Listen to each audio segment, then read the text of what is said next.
a succinct. Yeah, it Right. was like, All right, Mr. you know what all the jazz is. Yeah, I mean, right. Yeah. Okay. Hi, everyone, and welcome to this meeting of the Nantucket Historic District Commission. It's Tuesday, May 30th.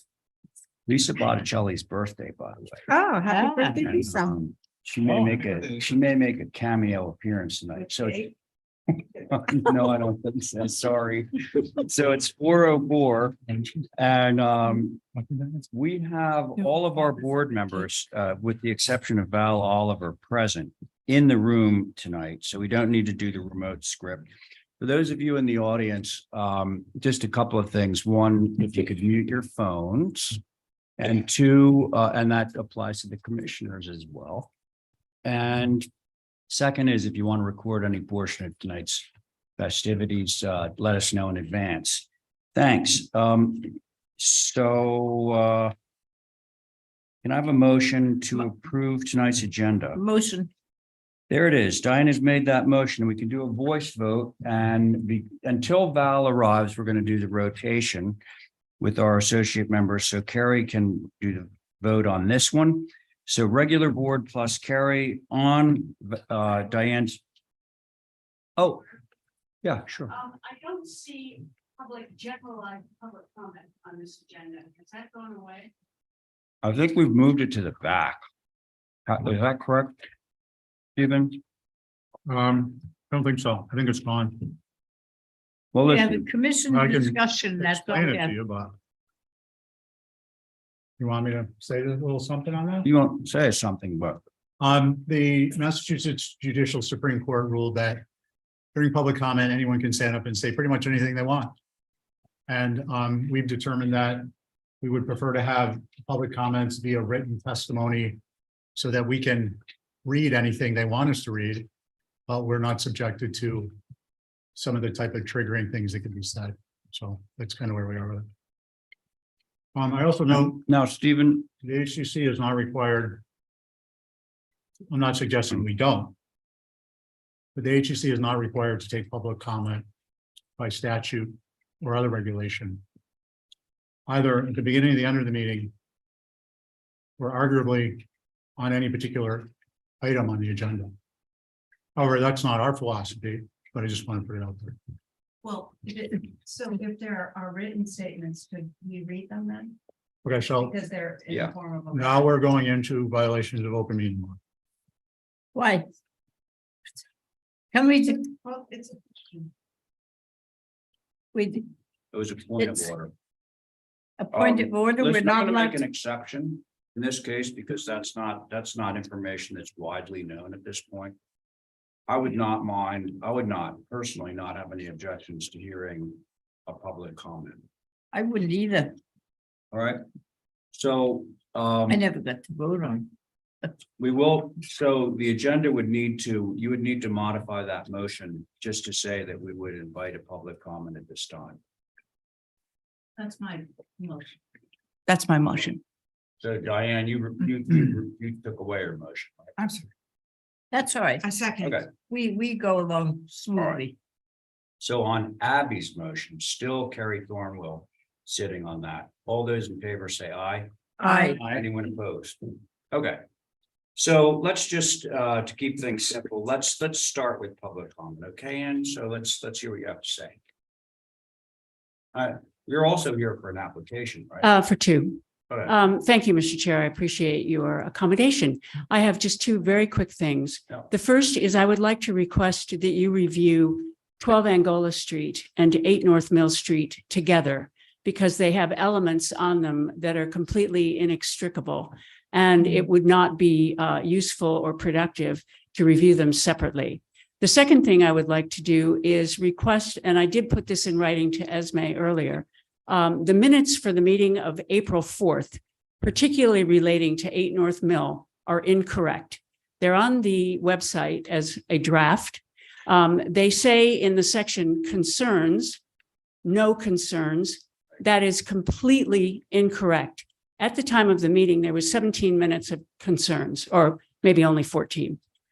So when we review the revisions for 8 North Mill, the minutes from that meeting are included, and in black and white, it says no concerns, but that is absolutely not true. So I'm requesting that the minutes be amended. Thank you. And just so you know, Ann, we have talked about making sure that the minutes are more accurate and more detailed than what you saw. Now, did you say 12 Angola and which other one? 8 Mill Street. North Mill. They're adjacent properties. 8's on the corner. Okay, well, All right, I'm gonna leave that at the discretion of the applicant. And fortunately, in both cases, it's the same person, as I'm sure you know. So we'll see Joe at 12 Angola, and then we'll see if he's interested in wrapping the conversation. This other project at 8 North Mill in with that discussion, okay? Mr. Chair, point of information. Yeah, sure. I'd just like to clarify for the record that although I commented on public comment, that was not my determination to make. Oh, understood. Yeah, The original You were citing, determination. Yeah. you were citing the statute, I believe. No, I was referring to how we came to not have public comment on the record. I'm just clarifying that that wasn't my determination to make. Thank you. oh, it wasn't your idea to put you said it with this. Mr. was Chair, the point of state or something. yes. It was a I just federal- like to clarify for the record that although I Who is this? Who is it? I think he had YouTube on. No, I was referring to how we came to not have public comment. You always sound different when you hear yourself. It's almost like you've got a finger in your ear. Who that is? Who is that? It's Joe, it's you on Joe's speed. I'm on Steve, Joe's this is- YouTube Yeah. Oh, God. and there's a lag. Okay, all right. Mr. Chair, just for the record, I'm fine with putting them together. So if you want to hold, Well, we put them can, to the end, that's Angola fine. is first, so we can do it either way, Joseph. I would just put them together and just drop the first one back to the second one. Okay, fair enough. And the agenda is short enough tonight that I'm actually hoping that we're gonna make it all the way through. So let's see how that goes. Okay, thank you all. And let's see, now we can move along to our first item, which is the very succinct, terse, brief consent agenda. Mm. On that consent agenda, let's have Jesse Dutra. Sorry, did we approve the agenda? Did we already do that? Yeah. We did, okay. You know, I'll make a it's mo- still- Yeah, yeah. I can't. That was so long ago. I know. I want to make a motion to approve the consent. Okay, the very warrant good. consent. So regular members plus Jesse, all those in favor of Abby's motion to approve the single consent agenda item, say aye. Aye, any opposed? All right, very good. Old business. We have 15 Cliff Road. There we go. Good evening, Doug. Your name for the record, Doug? Doug Mills for There you MCA. go. All right, so Doug, you have me, Stephen, Diane. Now, all right, so Val, as you may have heard, is arriving in about 20 minutes. You think that, oh, and Carrie is on this, and you don't have any alternates. Are you okay moving forward with 4? I Or think you- the changes we've made are gonna not make a difference. All right, You know, what- so we'll move forward with 4 people. All right. Very good. Go ahead, Doug. Tell us what you got. Okay, so we have gone ahead and eliminated all the program above the garage, which shows up on the southeast elevation. As well as the northwest elevation and the southwest elevation, which faces onto Cliff Road. So I think that was a major sticking point to our design, and so we're just gonna go ahead and eliminate it for you. Okay. The front door we've changed to mimic the existing front door. We've made a new front door because we want it to be 42 inches wide as opposed to 36. That is on the southeast elevation. Also on the southeast, we have narrowed the G windows, which are to the right of the new front door by 8 inches. And further to the right on that same elevation, we've gotten rid of the glassed in porch and we're just going to have it be an open porch now. On the northeast elevation, again, you can see that we've eliminated the glassed in porch, which was causing a lot of trouble. So that's just gonna be an open porch. Going back to northwest, again, you can see that we've eliminated the second floor program above the garage, and we've made the man door wider as requested. And on the southwest elevation, we eliminated the outdoor shower, which was there previously. So hopefully all these changes will satisfy you. Thanks, Doug. Holly, do you have anything on this one? I do, Mr. Chair. Thank you. Okay. So for the record, this dwelling is a circa 1900, I call it a Queen Anne-ish structure that was altered in 1996 and actually goes back to 1898 on the Sanborn insurance maps. I appreciate reverting the garage back to the hipped roof. It's more appropriate. I just had a question if that was the existing garage being altered or just not touching it all. It's not, we're making the garage bigger, so it needs to be new. Okay, much more appropriate. Thank you. Appreciate the open porch concept on the north west, although not visible from Cliff Road, might be visible from down below. I did have a question on the, I noticed that the application includes SDL windows. And I just notate that they're not appropriate in the OHD. This is a contributing structure, and I just was curious on whether or not, because I know in my notes from past, I did ask for a window survey, but were those ones that were altered in 96? On the public record, as part of the 1996 renovation, Yep. it's all SDLs that are marble That's- windows. Thank you. All right. Those are my comments, Mr. Chair. Thank you. Thank you, Holly. Is Mickey on? He I'm is. here. Yeah, do you have anything on this? I do, it'll be brief. Yeah. Thank you. So this is Mickey Rowland. I'm representing the former Historic Structures Advisory Board, which includes myself, Angus McLeod, Jason Finger, Lucy Dillon, and Mary Bergman. So on the south elevation, the previous version of the glass porch showing articulated porch columns and windows completely filling the space between is preferable to having shingled spaces within the porch columns. And also just a minor issue probably, but the front door, I now understand the front door is copying the original existing front door, but the side lights beside it have, the combination is a little unusual. Mm. And that's it. Thank you. Thanks, Mickey. And so that does sort of, in my mind anyway.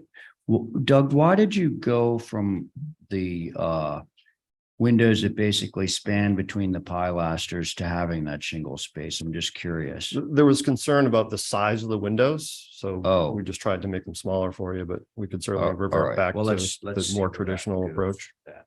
Okay. All right. Thanks, everyone. Who would like to begin the discussion on this?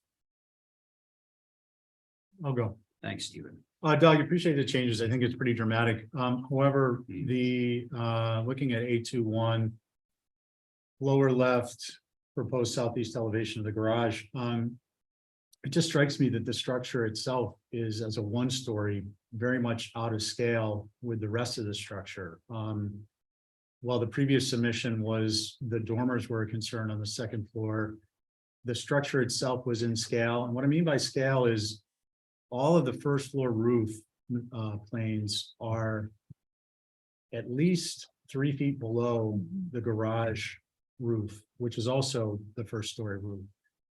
I think that needs to be lowered to the extent that the pent roof is eliminated on the front, and that will tie into your existing roof structure, perhaps similar to the main roof that has a pinched gable. It's got the hip on the left side of the mast that comes down. At the very least, you'll have a hip there still, and I think it'll be a much more appropriately massed addition. Thank you, Mr. Chair. That's it, Stephen? Yeah, the rest of this stuff is incidental. Okay, great. Thanks. All right, who's next? Carrie, I agree with Stephen about that. I was noticing that the new hip garage has such a high plate, and it's because of the little pent roofs. But if we brought it back down, it would be more in scale with the existing garage, which would be really great, and attaching it is fine. I agree with Mickey also about the windows. I would rather see the larger windows since you got rid of all the glass on the other end that was sort of competing with that. To have those go back to wider with no shingles between the posts, I think would be better. And other than that, I appreciate the removal of some of the glass at the end also. I'll go. Okay, thanks, Carrie. Diane, your turn. I like the garage shape from the existing. It brings the plane down so that they're all on the same line. And you get rid of the pet roof and all that stuff. It fits in. Just bring it down and use that to put in the garage doors, and it should be okay. I think the front door side lights are not good.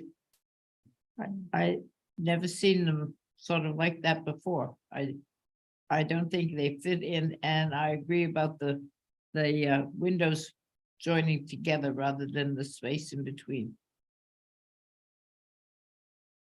That's it. Okay, Diane, thank you. So the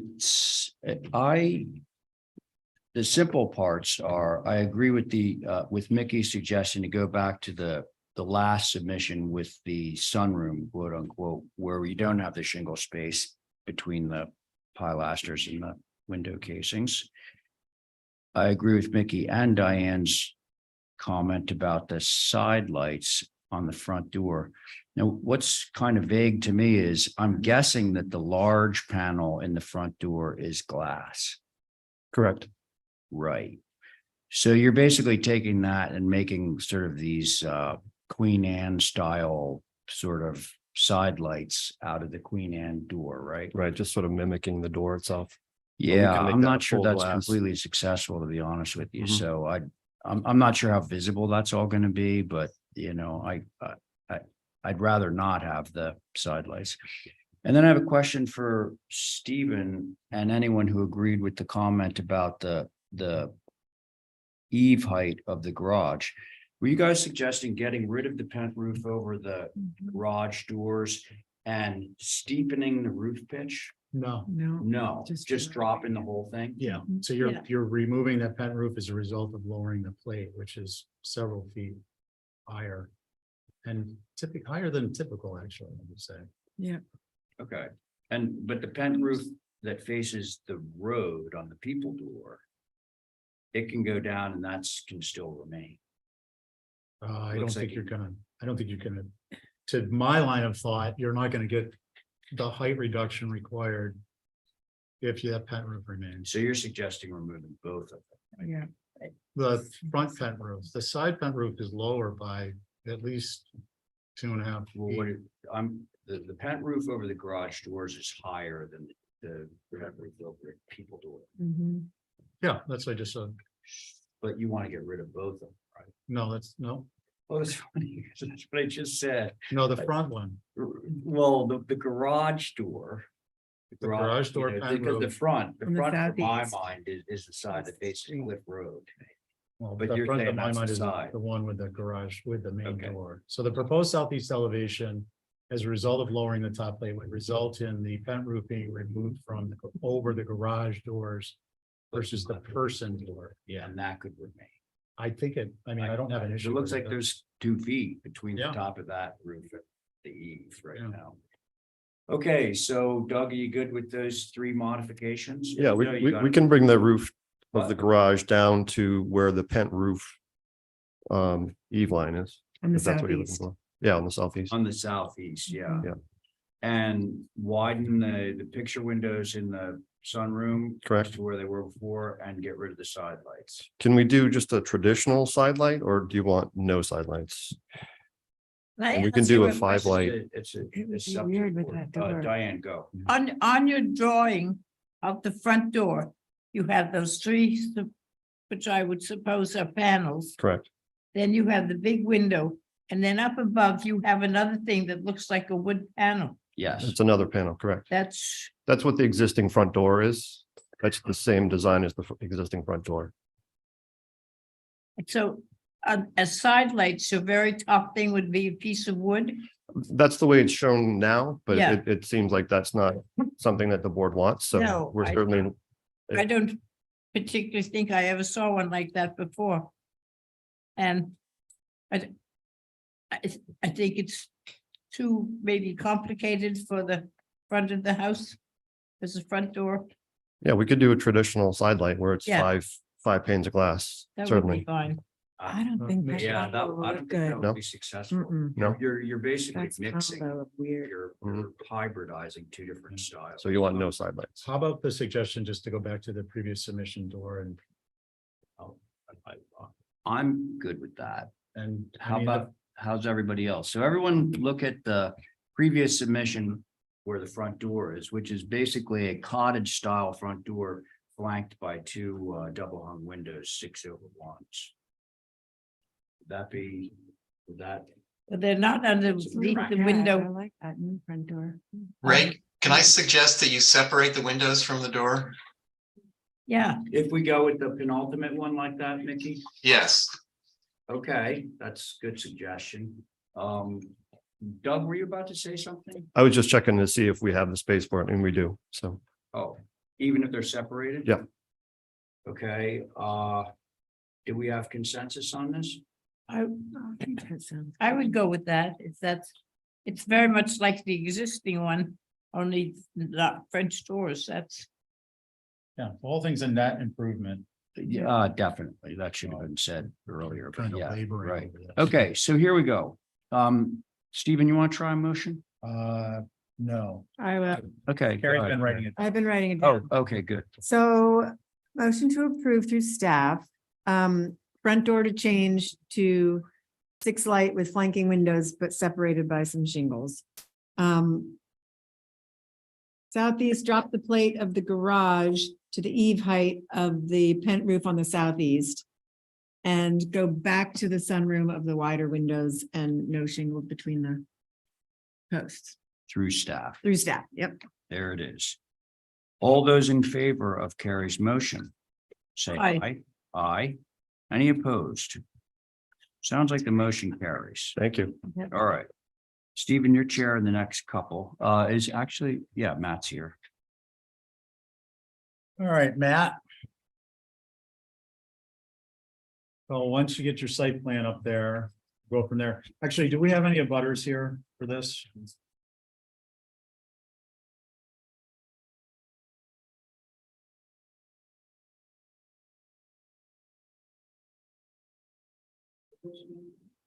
If there's anyone on Zoom who is a butter to 7 White Street, please raise your hand.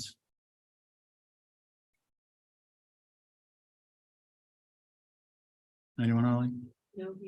Okay, great. All right, Matt, so that'll kind of determine how we proceed. Okay, Go ahead, make your introductions. And, All right. We'll take it from there. thank you, Mr. Chair. So you've actually seen this property in recent weeks, specifically the renovation of the existing structure that's on the property. That was approved last Thursday. And so we're here before you today for the main dwelling, what will become the main dwelling. So that's a photograph of the existing structure. And so this proposed dwelling is intended to be the primary dwelling, and it's fairly straightforward. The details to some degree have some relevance to the previously approved structure, specifically in terms of the window configuration, the light configuration, 6/6. But other than that, it's a fairly straightforward structure, cottage corners. It's got flying rakes, additive massing. The structure itself, the property itself is actually at the end of a cul-de-sac. It sits back pretty far from the public way, if you will. And the intent here is to try and keep as much of that vegetation as possible, in order to provide as much privacy as possible. Having said that, I feel like the structure, works, and we intentionally tried to flank the main mass, if you will, with single-story masses. Obviously, the garage has 1.5 stories, but the first floor has a 1-story additive piece to it on the left side, and the house basically telescopes away from the cul-de-sac. So, and then again, even with that, it does step down to a one-story element as well. So with that, I look forward to comments from the board, Mr. Chair. Thank you. Thank you, Matt. Hal, you're not on this, right? No, sir. And are there any comments from the public? Okay, any questions from commissioners on what's been presented? Okay, comments? We're gonna have Carrie, you were. I'm sorry, Matt, your board is myself, Diane, Abby, Val's not here, so you don't have an alternate in the wings, but you do have Carrie sitting. So 4-person. I'm fine with that. Ray, I know Ray mentioned that earlier. Okay. Who'd like to begin? I can start. Go ahead, please. So my first thought is about the massing. Which the main mass to me has the front door on it and it looks a little rocket shipish. Mhm. It's almost 30 feet, it's 28. So, and I think if it came down a bit and was, I think it would look less vertical. Mhm. And my only, so you've got a breezeway and then a connected garage. But that left side of the garage seems a little thin. That cottage corner with the shingles, I would somehow make that a little wider, so it's a little more generous. Looks like it's just barely going to hold up that door. But that's my main concern. And I think if everything were dropped a bit, I think it would be in more keeping with the landscape and the area and all of that. So, Sure. That's my only comment. Okay. Thank you, Abby. I'll go. Okay, go ahead. You want? Yep, please. On the east elevation, I would the windows on the first floor are smaller than the windows on the second floor. I would widen both sets of them. And I don't know if that's a kitchen or whatever, why you have smaller windows on the first floor in that location. But if you could make them bigger, I would be happy to see them the same size as the windows above. Where'd the front door go? I think the front door needs a little building up. I think compared to the number of windows and everything that are there, that it's sort of insignificant.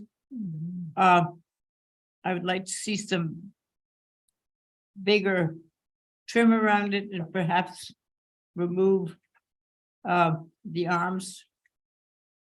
If you could, I haven't been able to pick up just because goes how wide the roof is, but I think it would be, I'd like to see something more there than just that. And I agree with Abby with the making the garage, if you can, a little wider altogether, so it doesn't look so jammed together on the garage door, big garage doors. So that's it for now, Matt. Thank you. Thank you, Diane. Carrie. I don't have much to say about it. I think this house is good. I agree with the others, but I think maybe just on the garage, maybe just getting rid of the pedestrian door that's on the front and centering the garage doors would help a lot. And then maybe just widening the main mass a little bit because the proportion is a little taller than it is wide. And for me, that's it. I think this location, none of the other elevations will be visible. It's really thick out there and that's it. Thank you, Carrie. Matt, can you speak? Can we go to the site plan, please? Matt, well, can you speak to visibility? Sure. So like I said, where the house is intended to be placed is fairly far back from the cul-de-sac itself. Zoom in. So it's not a highly, traveled way to begin with, but if you've been to the site, it's a pretty well vegetated site. And then beyond that, the structure itself sits back. I want to say it's at least 100 feet plus from the cul-de-sac itself. It's I'm not sorry, Matt, how easily- far from the cul-de-sac? I would say north, more than 100 feet. Yeah, I think your setback there is 20, so you're probably closer to like 150. Yeah. Yeah, I don't disagree with the other concerns if this was going to be something that was going to be visible. I can make a motion if you want. Yeah, I think the visibility is going to be pretty limited. I'm finished. Go ahead, Abby. Okay, so I've got,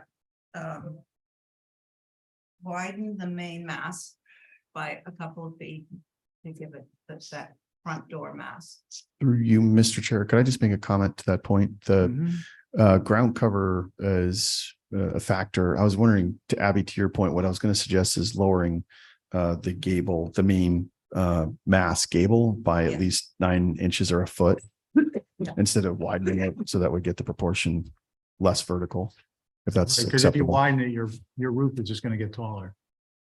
Okay, No, if you That's- come down with the that- eaves. Well, Whatever. that's not what was Yeah. suggested. Yeah. Go ahead, Abby. yeah, so my motion would be to bring it down a couple of feet.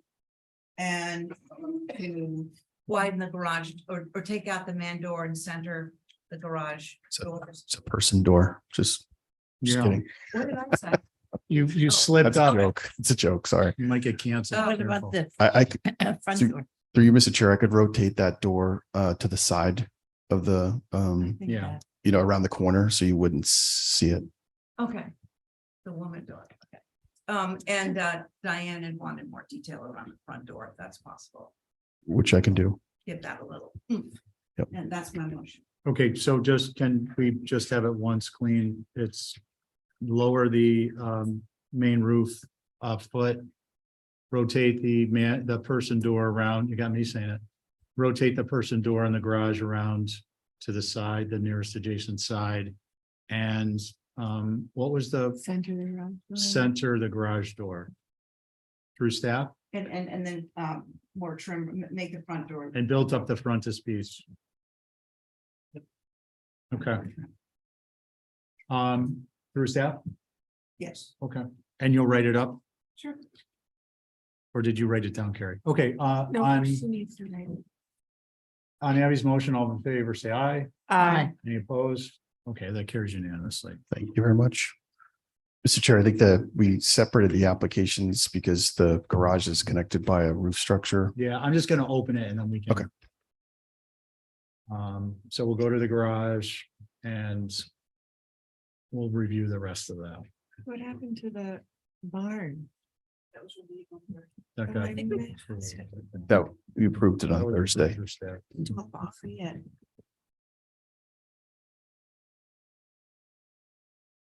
Okay, can we go right to the elevations, please, Esmond? Oh, we could have just looked at this, Amy. Man, I'm sorry I didn't catch that. It's so slow on this computer.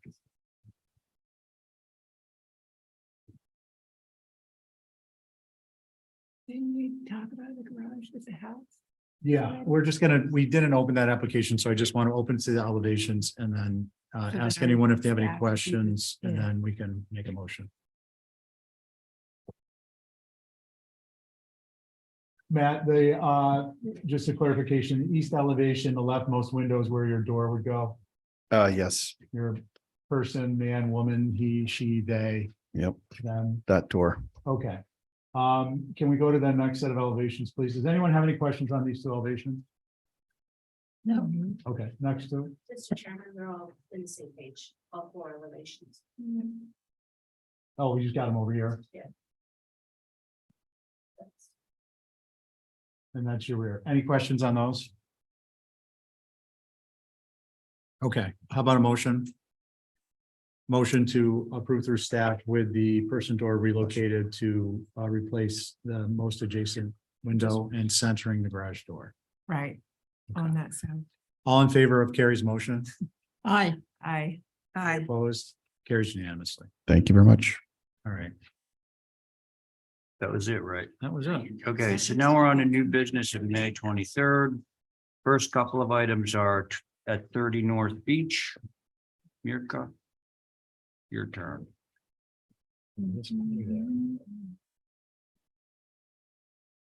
Just the garage. It's- No. Yeah, Yeah, so I need to write. or I need to really write it. tiny.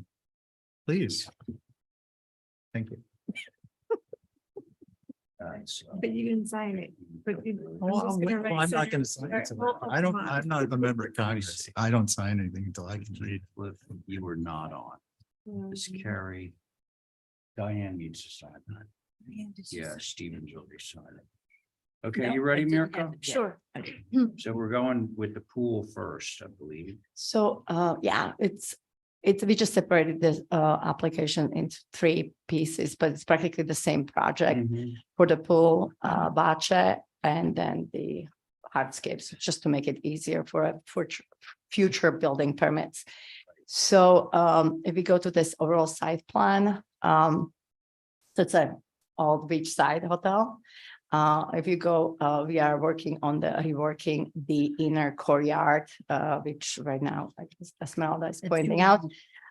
So there is existing pool, which is fenced and closed. So we are practically reworking the inner area.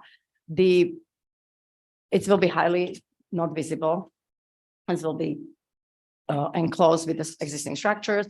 Right now it's there's some existing brick patio, there's some existing wood stone. You can maybe see if we scroll through some existing conditions. But the point is, it would be all new pool within the deck. The deck's lounge surround, and then patio and walkway would be from the bluestone. So I guess that's would be. Okay, thanks, Mirka. Holly? Thank you, Mr. Chair. So for the record, the Beachside Resort Motel is a contributing structures, I should say, from circa 1955. There's actually old HDC survey on file. 55. Yep, 1955, the same year you was enacted. I kind of wanted it, I understand for COA purposes, and for permitting purposes that this is 3 different COAs, but it's kind of hard to segment it or review process wise as far as comments goes. So if you'll indulge me, I'd like to just give you an overall comment. Yep. So thank you. The segmented bluestone patio with the wooden patio is very atypical and modern. Concerned on what that visibility may be from a public way, and if mitigated, what that would look like. And more specifically, that's, I believe, down this side of the property, which is adjacent, obviously, to the public way. Understanding the pool is completely surrounded by the existing structures, and there'll be a lack of visibility, and that's internally within the site. I know from a permitting perspective with the planning board that there is an impervious coverage And Concom, yeah, max, between Concom and. and Concom. Yeah, that's right. So obviously that's on their purview, but overall the modernness, understanding that this is a mid-century modern site with proposed upgrades to it. So those are my overall comments of the entire thing. Thank you, Mr. Chair. Okay, Holly, thank you. Mickey? We had no concerns with actually any of these applications, all 3 of them. All 3 applications, no concerns. Correct. Okay, very good. Thank you, Mickey. Yep. All right, now, let's see, I think I need to establish a board on this, so, seeing as Val's not here. So, Jesse, did I already? I was on the consent, I believe. Okay, Connie? So you'll sit on all 3, okay? All right, comments from the board. Motion to approve is submitted. Due to lack of visibility. On the pool, right? Yeah. This one application. Yeah. Okay, all right. That's the motion. First of all, I should just ask, does anyone have any concerns with this before I take a vote? I don't have any concerns with all 3 applications. Okay, well, we're on the pool right now, so you obviously don't. Okay, so Stephen has made a motion to approve due to lack of visibility. This is on the pool. All those in favor say aye. I, Aye. Any opposed? All right, so that's the pool. Now we're gonna go to the sport court. Rather say Bache, that's right on top of the pool, and you can maybe just see the same plan, might be easier. It's on the top of, north side of the pool, it's right there, so it's the same condition, it's highly tucked in, not visible. Okay. Thank you. Holly, you had already given your comments, correct? Correct. All right, and Mickey's good too. Board, Motion approved is submitted. there it is. Okay, for similar reasons, right? No, I don't think it's objectionable. Oh, okay. So that's a straight up motion to approve as submitted. All those in favor of Stephen's motion, say aye. Aye. Any opposed? All right, gate hardscape deck. So that would be, hardscape would be more applying to the, like, where it is visible would be the front, and then the side of the development, exactly, the left side. So the front currently just have a small brick patio, so we just would like to elevate the entry, and plus connected to the left side of the property, which is currently, it's a dormitory for employees, which eventually will be turned into something more for guests. So I just wanted to make sure that this side kind of corresponds what we do with the rest of the hotel. The idea was just having a boardwalk at, there's currently big lawn. So we would like to just bring nice, beautiful boardwalk at grade to kind of link this building and the path of the landscape. The back part of the building would, there's existing privet, so we would just expand on the existing privet and have some kind of more private gardens in the back of the building. And the existing, the building on a like top side, the north, there are again existing patios and privet hedges. So again, we would just expand it upon pre-existing landscape to create more hardscape patios in it. So again, all of it, none of it will be really any more obstructive. That's what is it now. It will be all surrounded by the hedges and everything will be at grade. And I think it does talk the language of the seaside downtown and that mid-century kind of feel the hotel itself has. Okay, thank you, Mirka. We've heard from Holly, we've heard from Mickey. Any comments from the board? No, Yes, Stephen. I agree with the applicant. Okay, Motion approved is submitted. okay. I guess I'll just give that a try. All those in favor of Stephen's motion to approve as submitted, say aye. Aye. Any opposed? Very good. There Thank we you, are. Mirka. Thank you very much. Yeah, for your- thanks a lot. Okay, so it sounds to me like we're gonna hold the next application so that it can run conjointly with the application down under old business today, North Mill, which brings us now to 111 Cliff Road, Matt McCaffrey. Oops.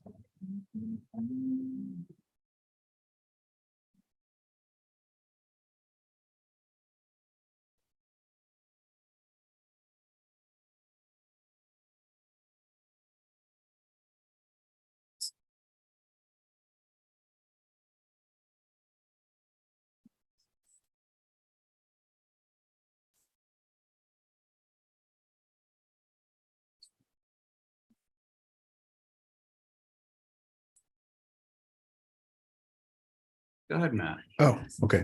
Yeah. Thank you, Mr. Chair. So this is an application for a new dwelling on 111 Cliff Road. It's a single family dwelling. Excuse me. You know, the lot is slightly oddly shaped, but basically what we tried to do here is create an elevation. Obviously, it's on Cliff Road, but we tried to accentuate the horizontality of the structure, meaning that the main ridge height is 28.6, 28.5.5, but the remaining portions of the structure are somewhere in the range of 25, 26 feet. And we did that intentionally. We also integrated as many one-story elements, either through the front entry porch or the associated porch to the left, and then a one-story mass to the left of that. The garage is actually set back from the main mass, so I feel like it's, well, in two-dimensional drawings, it looks like it's very much a part of the composition, but it is set back. I was wondering, Holly, if we could shift to sheet A203. I don't think the rear of the structure is going to be visible. Thank you. So these top three perspectives just show the visibility, or their perspectives, what we anticipate is going to be visible from the road. And as you can see, that the garage is intentionally set back from the main mast. And so we really wanted that center gable forward to be the most predominant part of the elevation in its composition. We've got cottage corners. We have, flying rakes. We didn't want this to be overly ornate, but have a certain level of detail. So we do have the columns are doubled up along the front elevation. Again, the rear elevation, I think, is really not visible. So I don't know. I feel like the drawings speak for themselves. We try to integrate, shed dormers, not have it overly complex, if you will. So with that, look forward to comments from the board, Mr. Chair. Thank you. Thanks, Matt. Well, what are the colors? It's white sash, white trim. But it is cottage corner, so there's no corner boards. Right. Yep. So this one still under new business, so we need a fresh board. So this is circling back around to Carrie. CNS Val is still not here. Okay. Holly, did you have anything to say on this, or? Yes, sir, I do. So for the record, this structure is to replace a previously, this is, first of all, it's located right outside the OHD. So it's not located in the OHD. The previous structure on the lot was a circa 1960 called the Windrush. It was a one-story ranch with corner boards and barely visible from Cliff Road. And I think that's important just to understand what this is replacing. The proposed structure is obviously larger, being proposed on basically covering the entire lot, which obviously that's allowed, but I think that's also important to understand too. Additive massing towards the rear would be helpful. Appreciate the one-story sections though. I had a comment on whether or not attached garages are prevalent in this area as this one is being proposed. I don't believe it is. So obviously I wouldn't think that would be appropriate a feature. I would recommend a separate garage structure. Recommend, bless you, reducing the height down a lot and recommend changing the style. I do note that this is an area where there is a change in architecture. We are seeing more modern structures in this area, but I think maybe if the commission so inclined, getting more of an understanding of what is in this area. So photographs or streetscape, seeing how this architecture fits in. Otherwise, those are my comments, Mr. Chair. Okay, thanks, Holly. Thank you. Who would like to begin? I can go if you want. Yeah, go ahead, Evan. So Matt, yeah, I didn't remember that the original house on this site was a ranch. And I can't remember that house, but It must have been a long time ago. No, it was just recently. Yeah, it's Okay, so the greenhouse, it's right at the corner of Hinckley, is still there, right? This is that. The one that left. Yeah, so the one next to that, there's still a green trim house right at the corner of Hinckley Lane, next to this. I believe so. And Yeah. it's and not if quite I a can get maybe ranch. the Gambrel. Yeah, there is a gamble. Yeah. Yeah. Yeah, and it's very small. Yeah. Nonetheless, I just so I think this overwhelms the site. I mean, visually, it's too horizontal and goes, from sort of setback to setback, which it's just so elongated. If I would like to see that left-hand side locked off and the garage separated and pushed back. And then you've got, I think it's a great style house. To me, it's all about the scale right now and the massing. So I'd like to see that reduced and not so shoehorned in. Side to side, that is. Thank you. I'll go. Okay, Diane, your turn. Yep, I agree with Abby, absolutely. I did this room in the back to move the garage totally to the rear end, which would then give it some more land to look. There aren't too many houses up there in that particular location that go sideline to sideline. And this, whatever is in the back, you don't see. You see that house and it's right there. So there's plenty of room to move the garage back and have the driveway go in that way and to bring it down in some size. If we're trying to somewhat emulate what was there, this is not anywhere near what was there. And I think it's the front door is on the south, right? Correct. And I again think that it should be made more of. It sort of loses. You say this is white, Matt? What's that? Yes. I don't know whether the front door could be moved over, so it's sort of getting lost behind the pillars. Mhm. And it's not underneath the windows up above, so it's sort of out there and it's not even the way the other one is. It doesn't take your eye to it and say, hey, this is the front door, but I think bringing it down, I think the third thing on the left has got to come down. That's just straight eaves, maybe 6 inches difference, but it's a straight eave across. And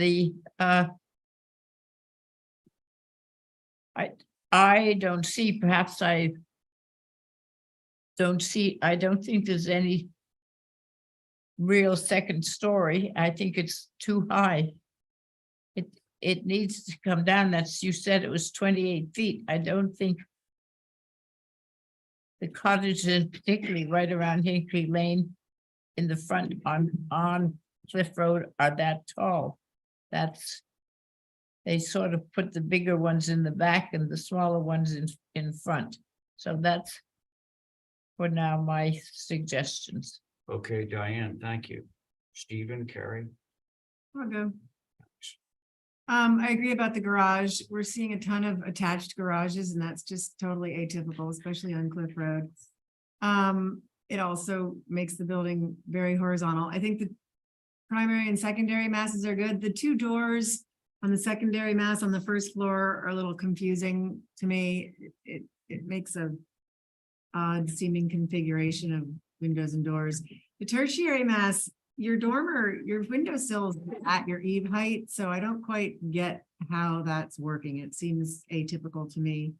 And the fact that the first floor shed mass on that side just stops short is also a little disconcerting. It's not very harmonious.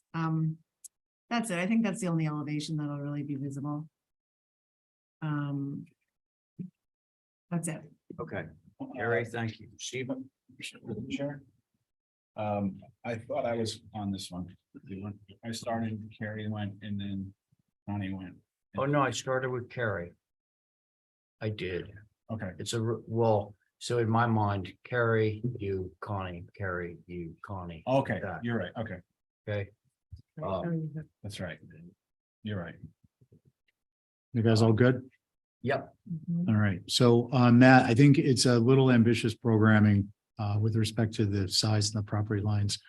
The couple houses further up or a few houses further up towards Crooked Lane on the opposite side, they are larger, but the lots are larger too. Your neighbor to your west is the Gambrel. I think it's set back a little bit further. It is a larger structure. To the east. No, to your west. It's the west. Yeah. It's closer to Hinkley, right? Other way, I think you Yeah. said. There's a large Gambrel to the left. If you're looking at it, I think you're saying this side. If I'm looking at the house. Okay. I agree with Carrie about comments with respect to the kind of the dormer massing and the imbalance there. The garage, I think, Matt, you might be, you're on the cusp. The house up by across from kitty corner from Crooked has a garage, nice white set of garage doors on the front, attached to the house further towards the street than the front door. Mhm. But I don't disagree that it is atypical and it's not super appropriate, and it makes it much more difficult for this particular. It makes it much more difficult for this particular structure. It makes it more difficult. It messes up the minutes. So guys, can you whisper, please? Thank you. On this particular structure, it makes it more difficult, I think, to accomplish what you want to accomplish with the garage attached because of the perception of the overall size left to right. And I don't think that's wrong. I'm not going to get any other ones. I think, you know, it's a handsome structure, a charming structure. Let's get rid of the connotations. Very charming structure. Otherwise, thank you, Mr. Chair. Thanks. Hey, so I just want to show you this. Yeah. That's the green gambrel there. Yes, but I wasn't talking about the green gambrel. That's a white one, and it's larger. Well, but this is the site. This is where that house is going. I heard you were the one who would not want to be wrong or something like that. No, the structure to the west is a gambrel and it's got white trim. That's Oh, what. no, I'm talking about this house. I know, It's but green. I was talking about the one with white Oh, trim. okay, all right. Well, in any case, that's funny because then it's on both sides. It's got. Gambrels. It's got smaller buildings on both sides. So I'm with everybody. I think that the setback thing is troubling, particularly when we've got these smaller buildings on either side. That this is going to tend to overwhelm. So you do have more room to go north-south. And I would suggest doing that. That's all I have to say. How about some, hold for some, Yeah. okay. That's a good request. So, all those in favor of Abby's motion Sorry, for final. revisions, say aye. Aye. Aye. Any opposed? All right, Thank you very much. thanks. Okay, now we're on to old business at 5:30.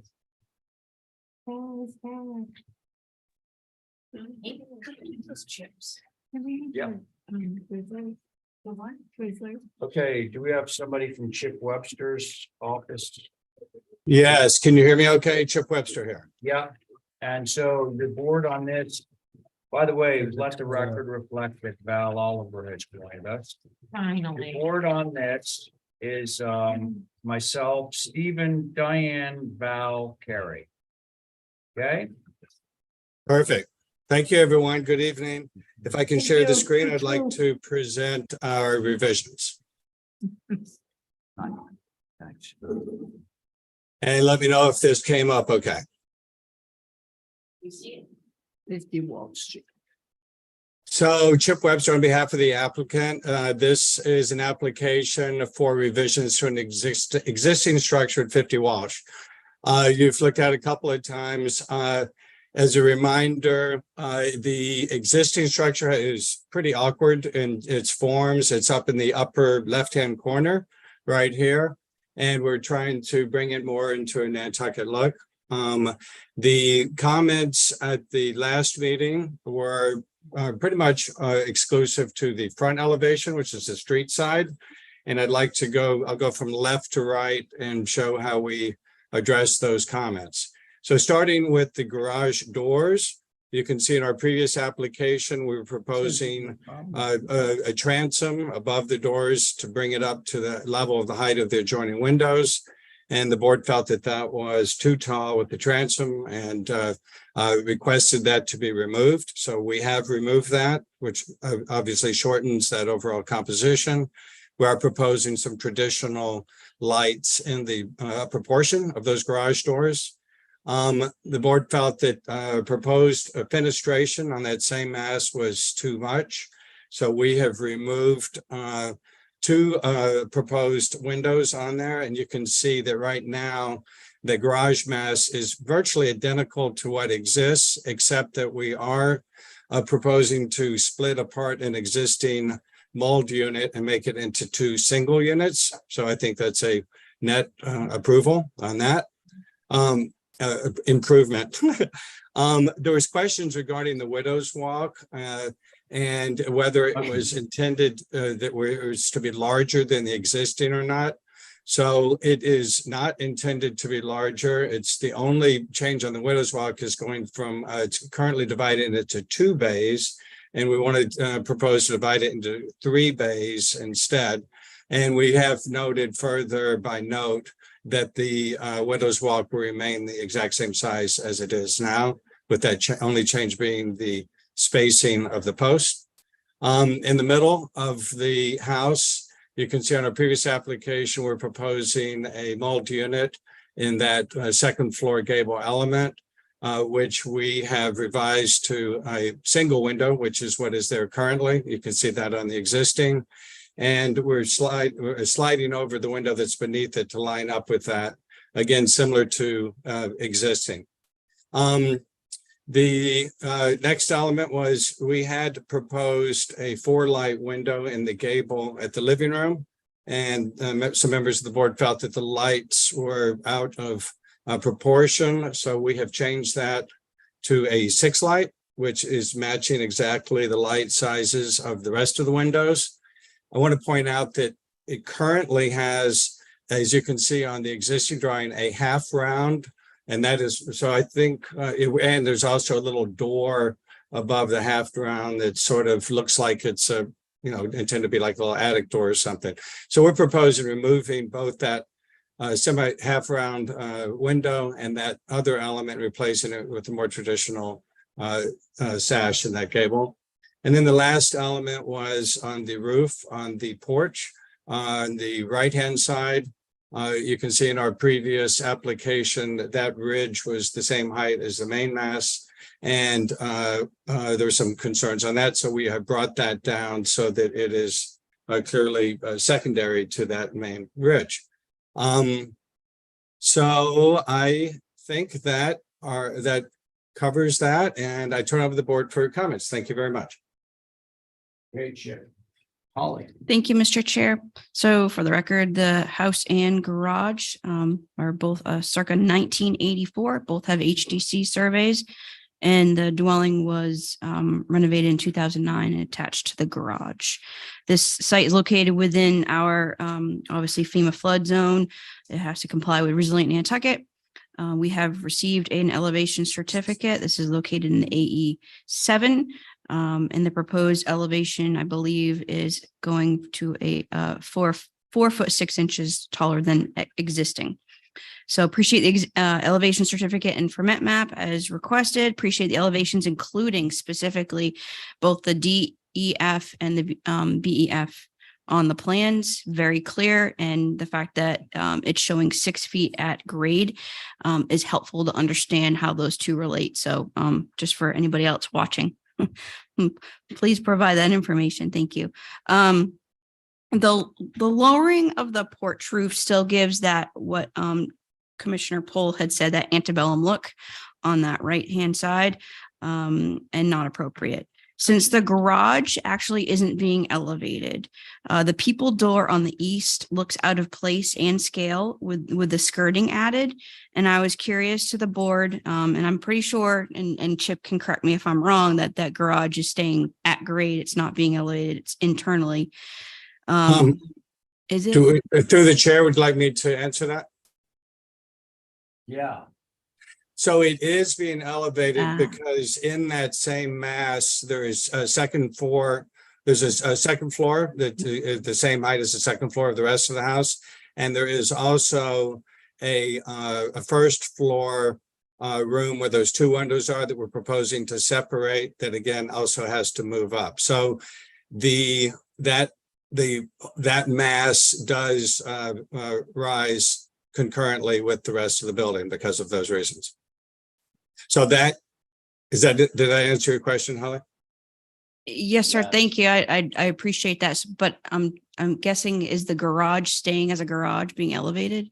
Oh, I'm sorry, yes, the floor of the garage would remain as the floor of a garage. Correct. And we've seen, and thank you for that. We've seen garages that had to be elevated where the garage itself is actually flush with the ground at grade, but the livable space, say on the rear, is actually being elevated. I bring a question to the board on this. If that should actually show as it's being elevated with that skirt, and only have it on the back, just because if you look at that elevation, as I think it's on the west, would you go to that elevation for me, please? Thank you. Let's see, west. Somebody to the west. Yes. So if you can see right here, this is I'm sorry, my do you mean, I think you mean east, right? east. I'm sorry. Yeah, yeah. Opposite. So this is my concern, is just that it looks out of proportion and very contrary to what the intention of Resilient Nantucket's design guidelines are to provide. So if that elevation, if the garage itself and that is an access people door into the garage, if that should eliminate the elevation aspect of it, but just retain the elevation with the skirting for the portion of that part of the structure that's actually going to be elevated. That makes sense, and I apologize if it doesn't. And then obviously on the west, eliminate that second floor porch, as it's not typical of building an Nantucket mine, and actually creates a void, which is completely contrary to the design guidelines. And then overall, appreciate the changes. I have to say I missed the corner around window that was been up, and they gave, yeah, as that's kind of reminiscent of the 80s. So anyway, those are my comments, Mr. Chair. Thank you. Holly, thank you. Mickey. Yes, so the garage door still looks too tall and maybe even still too wide. It just looks pretty massive, a little out of scale. The covered porch on the right, as Holly mentioned, seems inappropriate. It's also been extended out further than the existing original porch was, or the deck. I think it should really be brought back to the same size that it was originally and not extended out too far. And I guess that's it. Thank you. Mickey, thank you. So before we get into the discussion, I want to ask a general question. Hopefully somebody can answer this. Whenever I try and open Chip Webster's applications on my, They crash. they Yes. crash because there's too much information in the file. No, I literally cannot open any of his applications. I downloaded it. Mine won't open. they crash because they're not reduced in an appropriate way. Not on you, Chip, but this could be instructive. Yeah, I So would reduce love your to know. CAD file as a CAD file, reduce your images and supplemental information, anything that has images as an image file, and then combine them in a PDF, because you're going to get a better result. And it can be like not even a megabyte. We don't have to have images that are 600 DPI and they're, large scale. It's throwing everything off. Okay. So one of our best practices will be addressing instructions for that in the future. Chip, So do you Stephen, understand that? if I I'd may love just to- to confirm, we would do that on our side to reduce those files before doing the electronic submission. Is that what you're suggesting? Yes. Yes. Okay, Yeah. perfect. Can do. Okay, I'd really love for that to happen because I think we're all so used to doing these on our little laptops, and it's so much simpler for us that not to have it is kind of difficult. So anyway, that's that. So now I'd like to turn it over to the board for their comments. Who would like to begin? Stephen, Diane, Val, Carrie, and myself. I'll go. My primary concern, look, this is a net improvement. I think it's over fenestrated. I have concerns with porches. I have concerns with various elements, but it is a net benefit. Chip, through Mr. Chair, you've got your a 2-foot space between the bottom of your floor structure and your design flood elevation, and the requirement is 1. So unless you have a compelling reason for that, I would like to see that lowered a full foot. Yeah. Yes, the reason for that is it's my understanding that there are regulations that are going to be going into effect that will raise that by a foot in 24. So we're trying to respond to the next round of FEMA height requirement. Chip, is that something you can provide documentation? Not to Absolutely. question your authenticity here, but I haven't heard anything on it yet, and Holly either, so you could either be informing us or we could, determine from there. Absolutely, I will be happy to provide that. Thank you. That's all I got. That's it? Nope. Oh, okay. Thank you, Stephen. Who's next? I'll try. All right, Val. I agree with Stephen that it's a net benefit. But I think anything that can be eliminated or simplified to make it less massive would be helpful. I know it's been mentioned several times about the deck. I guess it's the east. The east? West. Okay, so the front's not north. Oh, whatever. So you know what I'm talking about, the deck over the deck with the roof over it. Yeah. Not only I think eliminating the roof could perhaps help. It's 12 feet wide on both floors, so reducing that down somewhat would be helpful. And I think if the garage component might need to be rethought. In its entirety, instead of raising the whole thing, if you could leave the garage part of it at its level now and reconfigure the space of the components that are living space, just to sort of break it down, it would make maybe the garage look like a additive mass somehow. And for right now, that's all I have. The rear is daunting, but I guess you can't see that. That's it, Mr. Chair. Val, thank you. Let's see. You have Diane and Carrie. I'll go. Thank you, Diane.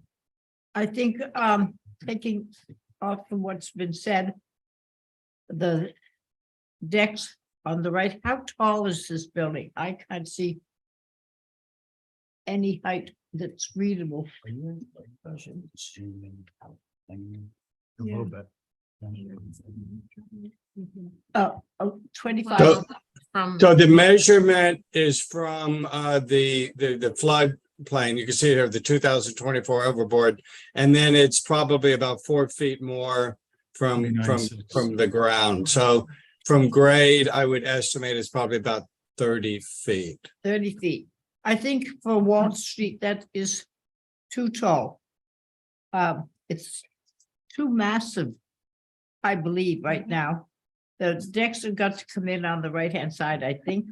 I think that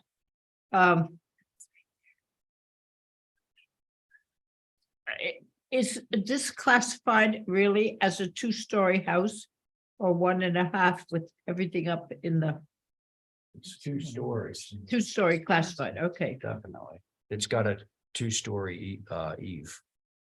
yeah. Too bad. So I don't know how you could do the garage. I don't know whether you can, because this is hard to bring up and it's hard to get a site plan. I don't know how much room you've got in the back, or you do have room, I believe, on one side. I would drop the garage back out of the way and do it the way it was. I think looking forward to, oh, wait a minute, I'm sorry.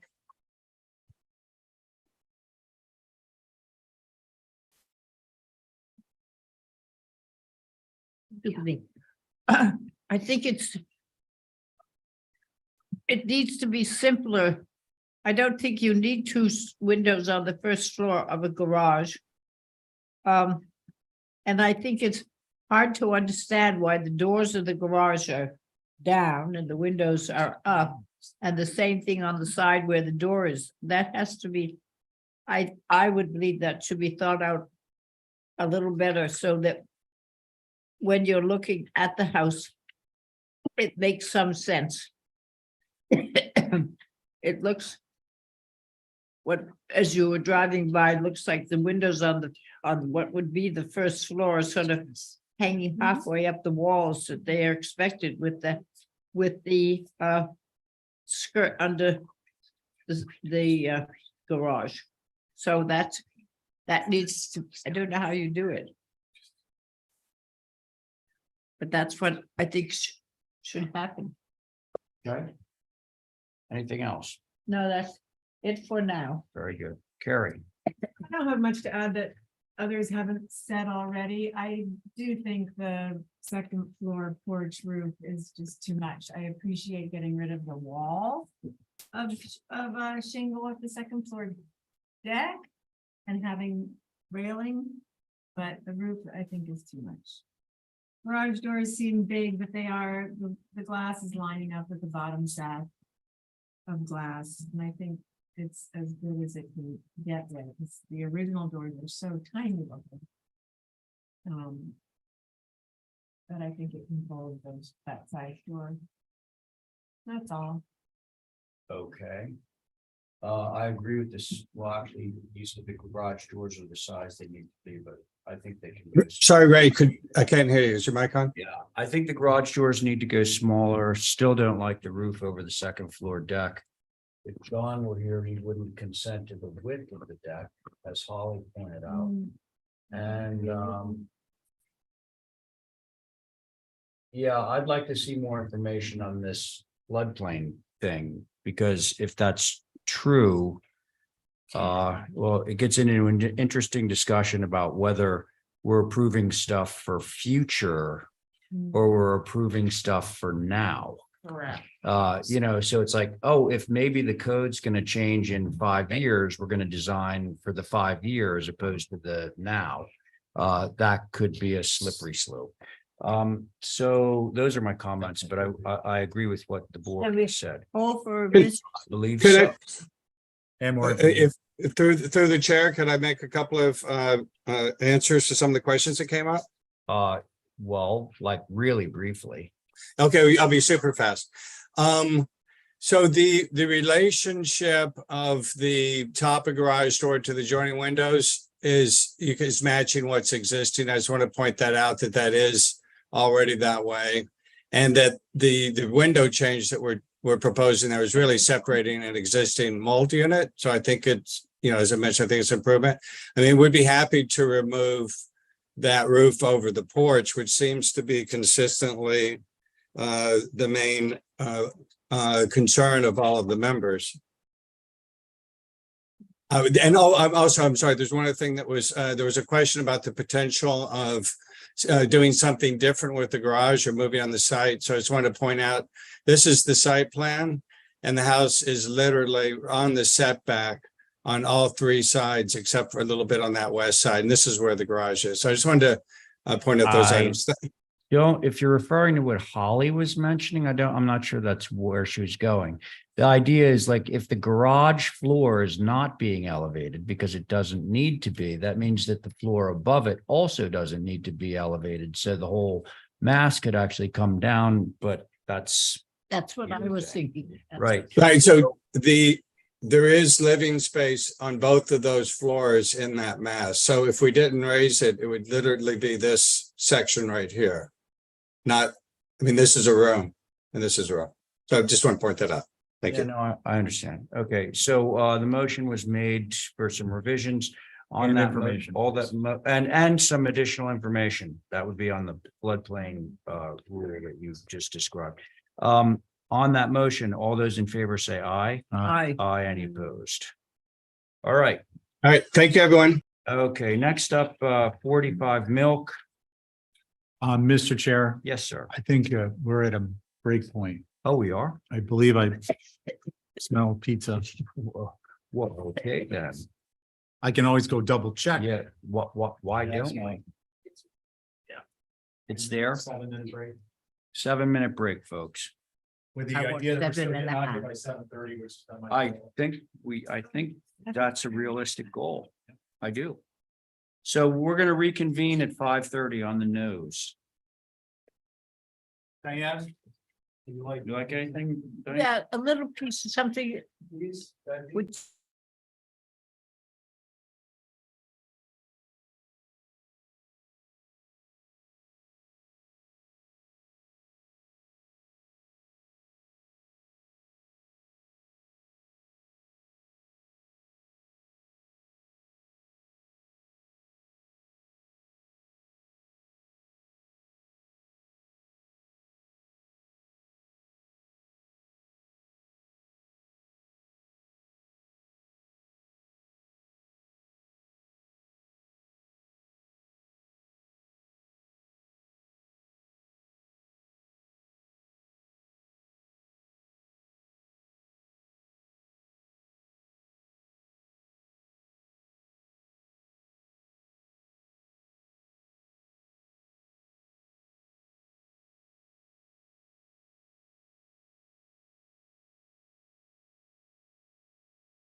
Uh-oh, we're 2 minutes late. Okay, we're back. Mhm. Okay, so this application, as I said a few minutes ago, is 45 Milk.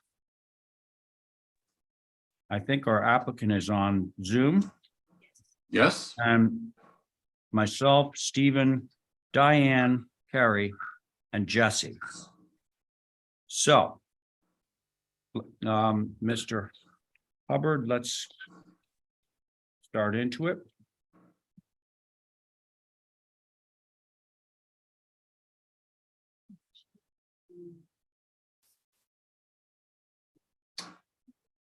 Okay, responding to the board, we clarified the site plan with contours at 1 foot intervals tying into the neighbor's property next door.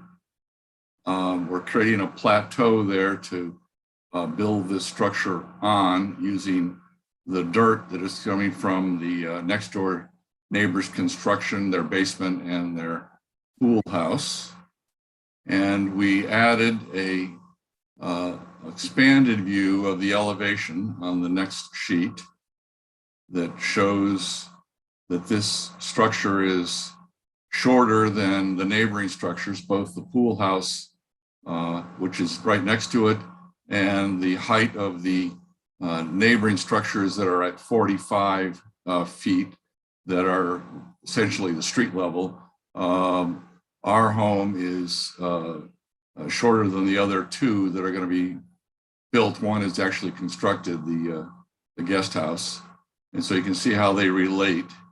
But you'll also make note of the fact that we added some photographs, which I think conclusively prove that this structure wouldn't be visible from any street, or certainly not from Milk Street, and from any other way that we can think of. So that's just something we're at mix. You can see on that view the roof of the new pool house, which is being constructed, and we would be to the right of that and farther back. And of course, between the red maple and the house that's being constructed in the front, there's going to be a large home built there with a mast there that will prohibit it being viewed from the other side of 47 Milk. In addition, on the elevations, we raised the windows on the that elevation. No, we take that one, the one above, as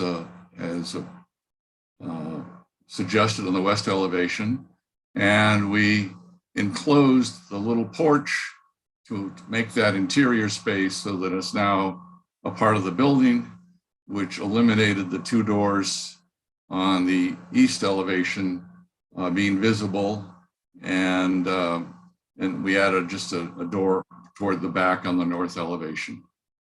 And I think that is the things that we responded to from the last meeting. All right. Thank you, Mr. Hubbard. Holly, do you have anything on this? I do, Mr. Chair. You do. Thank Okay. you. So for the record, this is infill located outside the OHD. There's a circa 1981 and a circa 1985 main home and cottage on the locus. Appreciate the changes to the architecture and providing a cross section. I didn't see any proposed hardscaping for retainage, as I believe the board had mentioned in their motion.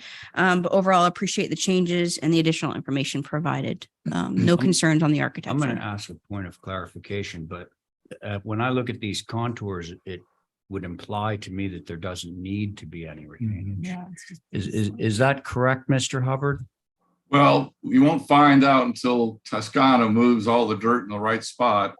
But working with Art Gasparo, we're hoping that we can do this holding the banks with vegetation, and that And so Yeah, we, well, your contour lines would imply that, you know, they're done in such a way, and you're an architect, obviously, so you know what I'm talking about, right, that you're creating a platform and just sloping rather than retaining. correct. Okay, thanks. Board members who I'll would like to go. begin? Thank you, Steven. Steven. Yeah, Jeff, Sam, Jeff. Wayne. Hey, fella, you can go.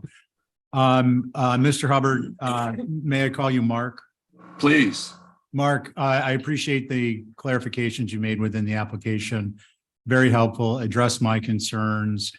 I think your comments about Toscana and working with Art, I understand and appreciate. My only comment on this is I would have put it on consent, but it was old business. Thank you, Mr. Chair. Oh, good to hear. Thank you, Stephen. Who's next? I'll go. Thanks. I think the changes you made help the building make a bit more sense. And thank you for the more clear topo platform lines, et cetera. Okay. That's it. Thanks, Gary. All right, next up. Diane. I'm on what I was sort of concerned about, because it's not what we try and do, is the platform that you have smoothed out to put the house on, and the drop between 35 and 36 was only a foot, so you didn't have to remove much dirt when you were making that platform? Can I answer? Yeah, go ahead. We're actually adding lots of soil from the next door neighbor versus having it removed. We're putting it over on our side, creating the platform from the excess soil from their excavations. So how much soil are you adding? We hope enough to create this particular profile, but if you drive by today, you'll see a very large mound of soil there. So I think we have enough. It's going. Well, perhaps sometime we should get a cutting that shows what the original soil line was and what you're adding to. I don't have a problem with the house. I do have a problem to know how it sits on the property. So that we know what's on both sides of it, what the church side is doing and what the 47 is doing, because they have multiple buildings. And I think it's important to know what's going on there if we could. Thank you. Thank you, Diane. Let's see, Jesse, it's you. Yeah, could I look at the site plan just real quickly? Okay.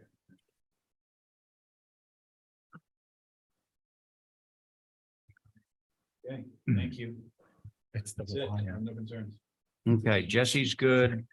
I just want to point out for the record that, so this, if you take the section that was provided showing the neighbor's building behind this building, and then you refer back to that photograph where you can actually see that building with the green Tyvek or whatever it is on the side, it's easy to come to the conclusion that this thing is just plain old not going to be visible from Milk Street. So I'm good with it too. Sounds like we have liftoff. May I have a motion? Motion to approve is submitted. All right, so Stephen's motion is to approve as submitted. All those in favor say aye. Aye. Any opposed? All right, there you go. Thank you. Thank you very much. All right now. Okay, so we're moving to 9 Woodbury. This one is going to be chaired by Stephen Welch. Mr. I wonder Chair, if- Mr. Chairman, the James. applicant requests to hold Oh, till next week, if possible. all right, fair enough. Any Okay. member, excuse me, Mr. Chair, through you, Holly, any members, butters Oh, that we see good in the point. queue? I don't think there was anything contested Well, on it's this, just a garage, but but doesn't yeah, hurt to ask. thanks None. for No, asking. okay. Okay, so we're moving past 9 Woodbury and now we're to tonight's feature presentation. It's a double feature. It's at 8 is. North Mill and at 12 Angola. So I'm just gonna say, at the outset, so for 8 North Mill, by the way, oh, there you are, Joe. Okay, so 8 North. Hang on, 8 North Mill has an established board. It is old business. So this is what we're gonna hear first. So it's myself, Stephen, Abby, Diane, and Val. Okay? Yes. I don't remember this. Which I I'm don't either. going to point out, folks, and this is makes things a little bit simpler. That's the regular board, Yes, and the regular board is all here. correct. So if we move back to our new business, the regular board will be sitting on that as well. That'd be So perfect. the same members are going to be sitting on both of these applications. Well, I think- Mr. Chair, I can't sit on 12 Angola because I'm working on 10 Angola. Oh, okay. Very good. So strike what I just That's said. fine. But one thing at a time, let's do 8 North Mill first. Okay, so this is the Sarkeesian residence. You saw this before.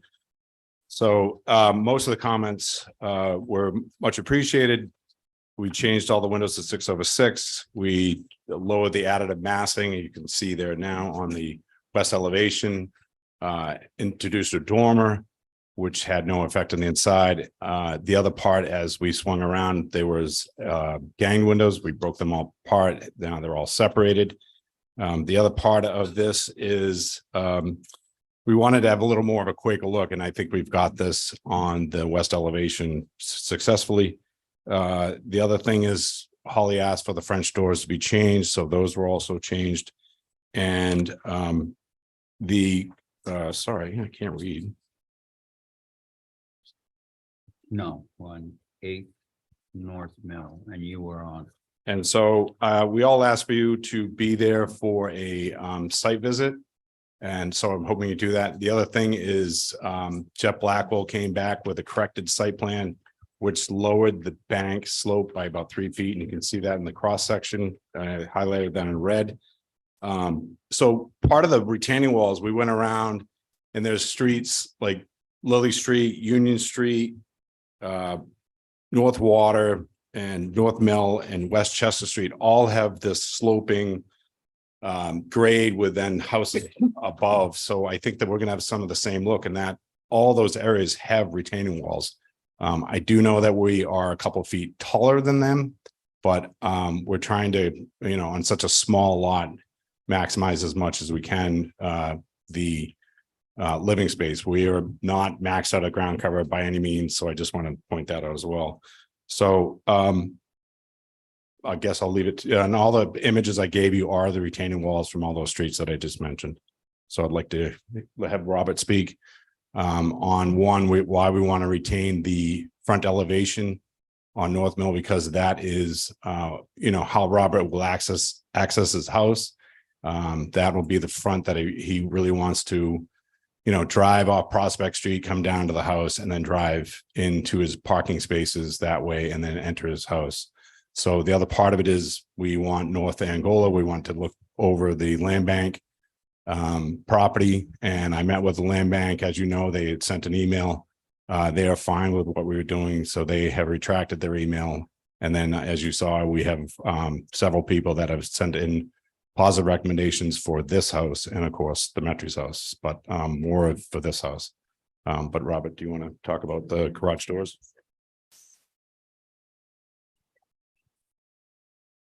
That one. Oh, yeah.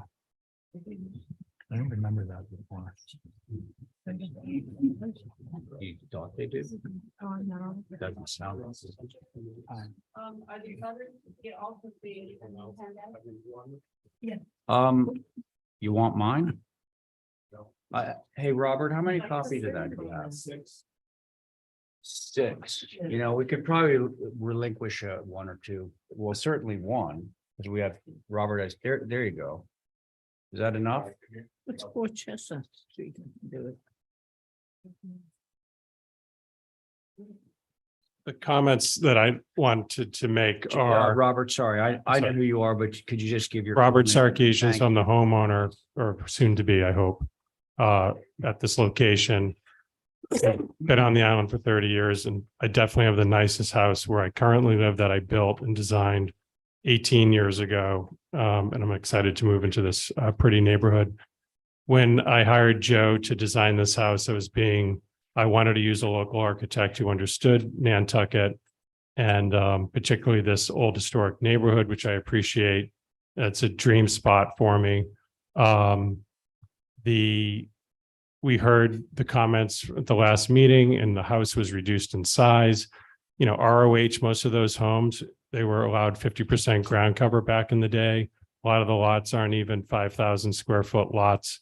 And this is almost 7,000 square feet, and I'm at like 33% ground cover. The elevation is also restricted. It's like 28. I wanted to, every immediate abutter has written a letter to this board in favor of this house. I was being thoughtful when I built it to dovetail my neighbors so that I wasn't just this big block in front of them. I would like the house facing my street address, 8 North Mill, as my neighbor is across. Mr. Mueller is facing me, and I think it would look nice when you come down Dollar Mill to see the side profile that you see up there, just as Mr. Mueller's house is. And also the other neighbor looking at, which is in the packet that I gave you, if you take just a minute to weave through each photo that I took over the Eleanor Pony Field, another neighbor has their same exact profile like I have, looking at that conservation land. So to me, it makes a lot of sense. I have a 1951 Buick, my mother's car. It's been in the family forever, and that would be going in the garage. I didn't want a garage to be above ground covering. I want gardens front and back, and that's why the house is positioned the way it is. The southern side of the house will be, you know, my son and outdoor living space. The retaining wall, again, gives me some breathing room, not to be right on top of my neighbor, not to try to build into a berm and have this big house right above me. It's like, gives us both breathing space. But I would love it if you just kind of looked at some of the images. As far as retaining walls, like first of all, there's garages everywhere around me within, I could throw a rock and hit, 6 homes from this location where they have garage doors, some under the house, some, right there is, Val Oliver has the house she did 2 over, has that big brand new garage door in front on Angola Street that's in the packet. The Mueller up on the hill, number 11, has his garage under his house. Neighbors on Mill Street have 2-car garages on the front. So it's like, it's everywhere in my neighborhood. I'm not trying to do anything. It's a 1-car garage that you barely will see because it's under the house. And that was the whole point. And have a pretty elevation for most of the public view. Do you have questions for me? Not at the moment. but Yeah. Let's see what the board has to say. Robert, thank you. I'm gonna do Holly, Mickey, and then I know there's a number of people both in the room and on Zoom that would like to speak on this. So why don't we follow that order? So Holly, to you. Thank you, Mr. Chair. So as we all know, this is an infill within the old historic district of the Mill Hill area, which is a Quaker neighborhood. To quote actually Mr. Stackpole, North Mill was once called Brimstone Lane. And on the hill was once called by the Native Americans Pompasquat Hills. Obviously, I'm going to quote like Clay Lancaster, Angola Street branches westward from the junction of Pleasant Street and South Mill, and it was named after the Portuguese West African country, because of the people living in this area since the late 18th century. Angola is a narrow street that was part of thriving African American community, also known as New Guinea. Appreciate the revisions. However, I think I was the one that was very concerned on the elevation shown along North Mill Street. should be what faces along Angola. The forebay with the side L mass, which is obviously appropriate for this neighborhood. However, the north elevation, which is what's proposed facing Angola Street, is not appropriate with this Quaker neighborhood. In addition, the additive massing is not keeping with building with Nantucket in mind and following simple shapes. It should telescope back.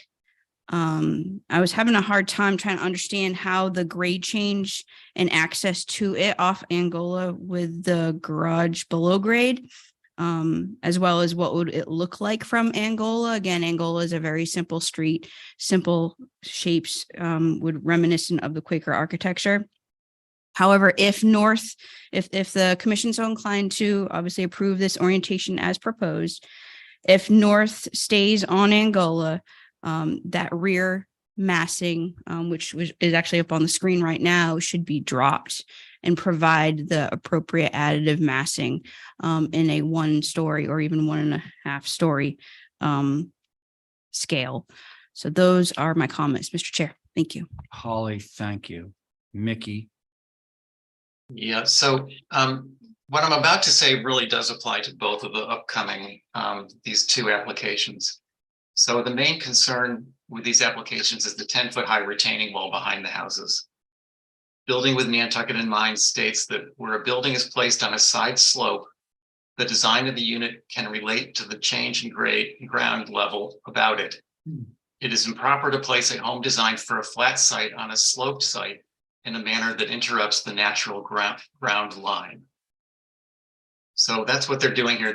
The application proposes to completely level the site by cutting into the back and raising the front, completely changing the contour of the site. The site should remain as close to the existing slope as possible. Other houses at the other end of Angola managed to work with the slope site, so this one should be able to follow those examples. There's no real precedent historically or more recently to create such a massive retaining wall like this, which is as visible as this one would be. So specifically to this house, the other concern is the garage door under the subterranean garage facing Angola Street. There's no historical precedent for this approach. The garage should just be eliminated. I agree with what Holly has stated regarding the massing. It should telescope back and not jump around as it's showing there on the screen. And then the south elevation was manipulated to lower the front plate by creating a salt box shape, but the salt box is facing backwards. You know, salt boxes should face toward the front of the house, not to the back. But maybe that whole gable should become just a straight gable with dormers on both sides. And that's it. Thank you. Mickey, thank you. So I will take the people in the room first, and then I'll hit the people in Zoom, on Zoom. Thank you, Mr. Chair. My name is Ann Duez. I live at 5 Mill Street. Since 2016, I have been a leader of the Mill Street Area Neighborhood Group, which is a 50-plus strong group of families who live near the Ponyfield and the Land Bank lands, or who simply love them. I don't need to elaborate on this because you commissioners have seen me dozens of times.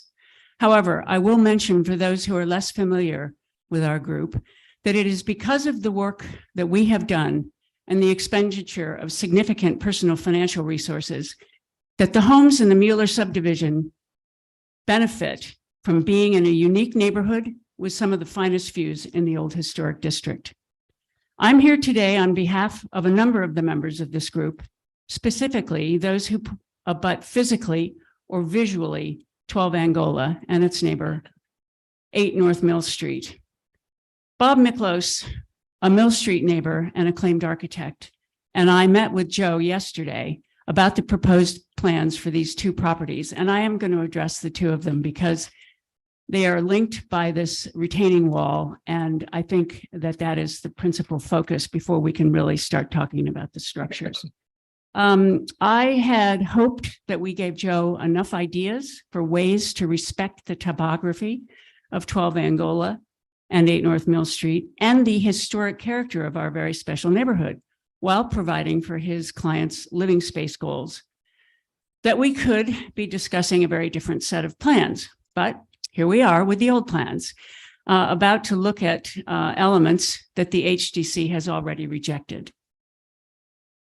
To say these houses as designed are inappropriate for our carefully preserved neighborhood would be a significant understatement.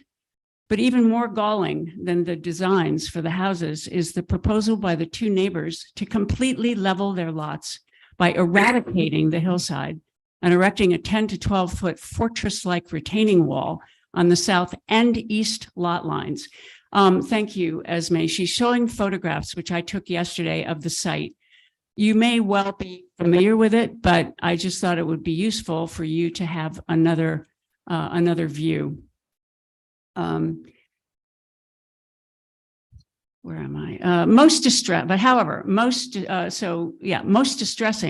is the fact that these revisions presented for 8 North Mill totally ignore the comments on April 4th of Holly Backus, Mickey Rowland, and every single commissioner that mandated going back to the drawing board on grade.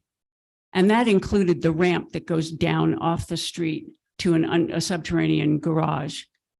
Fixing fenestration in accordance with Holly's list is really not a good faith effort to be responsive to and respectful of the HDC. This massive manipulation of the topography of this site is totally unacceptable, as Mickey clearly indicated, a fact well documented in Building with Nantucket in mind. In the words of one neighbor, you look at the site first, then design the building to take advantage of the site, not re-engineer it. On April 4th, you held the plans for 8 North Mill for revisions, largely because of the plan for annihilating the hillside. You spent virtually no time on the structures. In the hope and belief that you will do the same with these applications, I will refrain from going through the long list of comments that I have gathered from the neighbors about the structures. However, if you do get into the nitty-gritty of the structures, I and the many neighbors present in person and via Zoom would like to be granted the floor again. Thank you for your attention and all your work to keep our historic district historic. Thank you, Ann. Anyone else in the room want to speak? Is that? Yes? Okay. Pam Clark, 12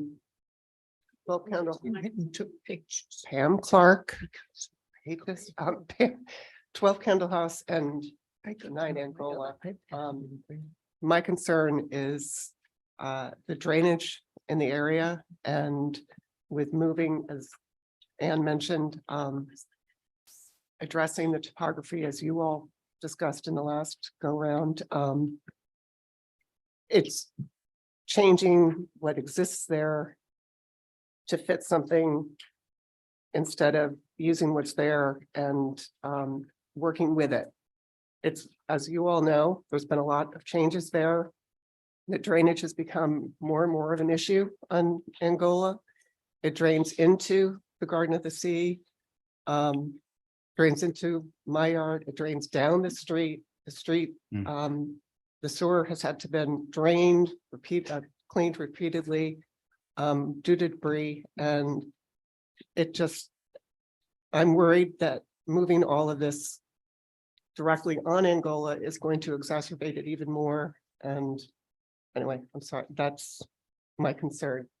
And I'd worry about your wonderful car, given the flooding. There's been flooding all the way down Angola to almost to the other end, repeatedly at different storms. I'm there throughout the year.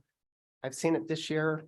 March in particular, there was a big storm that the drains had to be cleaned. Anyway, I didn't bring all my notes because I didn't think I was going to be here, so I apologize for not being very concise. Thanks. You were concise. Thank you. And were you going to speak, ma'am? Oh, yes. Sorry. My name's Ann Davis, 15 Mill Street. I agree with my neighbor Ann, what Ann has discussed, and HSAC as well. This neighborhood has a very long, consistent history of preserving its historic landscape. and its houses. Even before the land bank acquisitions, there was the Eleanor Ham's gift of the Pony Field in 1978, and also the generous gift of the 1800 house to the NHA community from Louise Malhado in 1950. I share the concerns of my neighbors that the walls at 12 Angola and 8 North Mill will be imposing and impactful. Also, I'd like to say that the proposed houses are inappropriate for this site. Too large. This afternoon, I photographed the 3 wonderful, modest, unique vernacular houses that surround the Garden of the Sea. And they're very, very different than what's being proposed here. And what is designed here needs to be compatible and should relate to the buildings on the edges of the Garden of the Sea. 12 Angola and 8 North Mill do not, as proposed. Thank you, Ann. Is that it for the room? Because if it is, then, yeah, hang on one sec. Go online. All right. Pat, are you on to speak to this application? Yes, Ray, I am. Okay, you want to go? Sure. I'm Pat Beilman, a neighbor at 17 Mill Street. My husband, David Poor, and I support everything Ann and the other neighbors have expressed.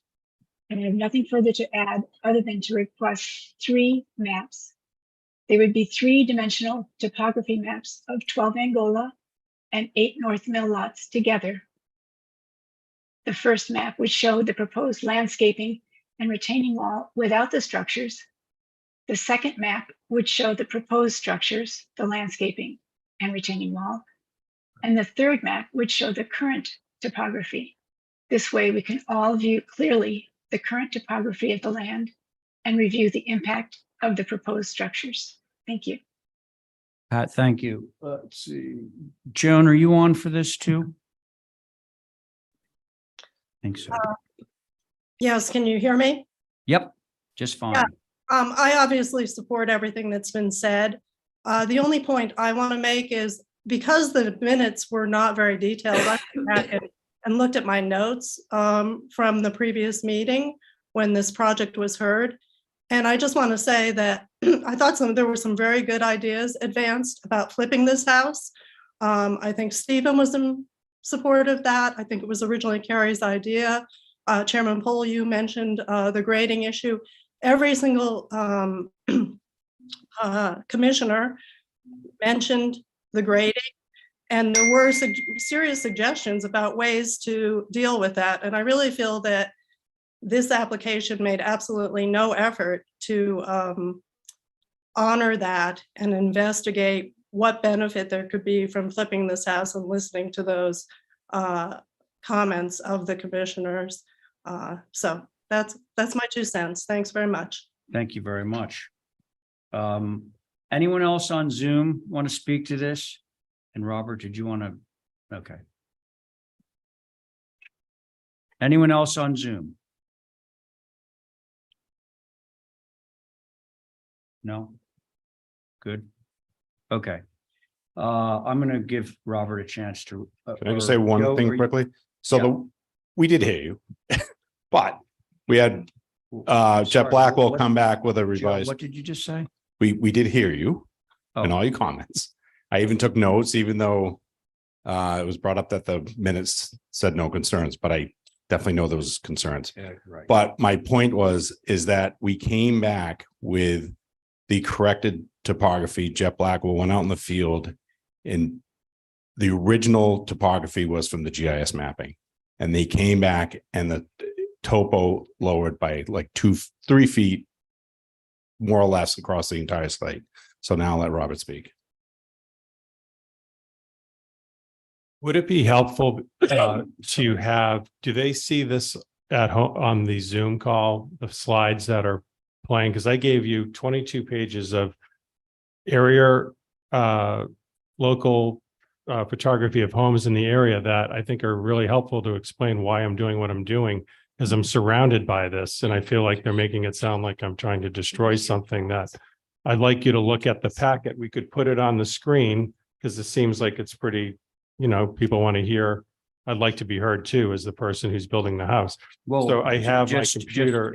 so Robert, Yeah, the people that are actually doing the, voting on this are sitting at this table. all right, as long as you do take, have that information. because like to address retaining walls. So my neighbors all have retaining walls. You have to. When Mickey Rowland's comment about you shouldn't have retaining walls, every house on Union Street is below the homes on Orange Street, and I have examples of the retaining walls.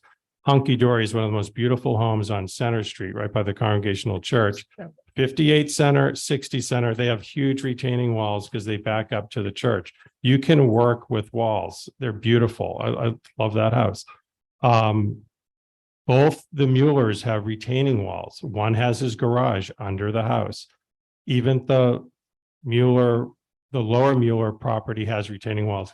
Anne has stone walls in her backyard. You have to have retaining. I have what's the last page in the packet? I thought it was your backyard.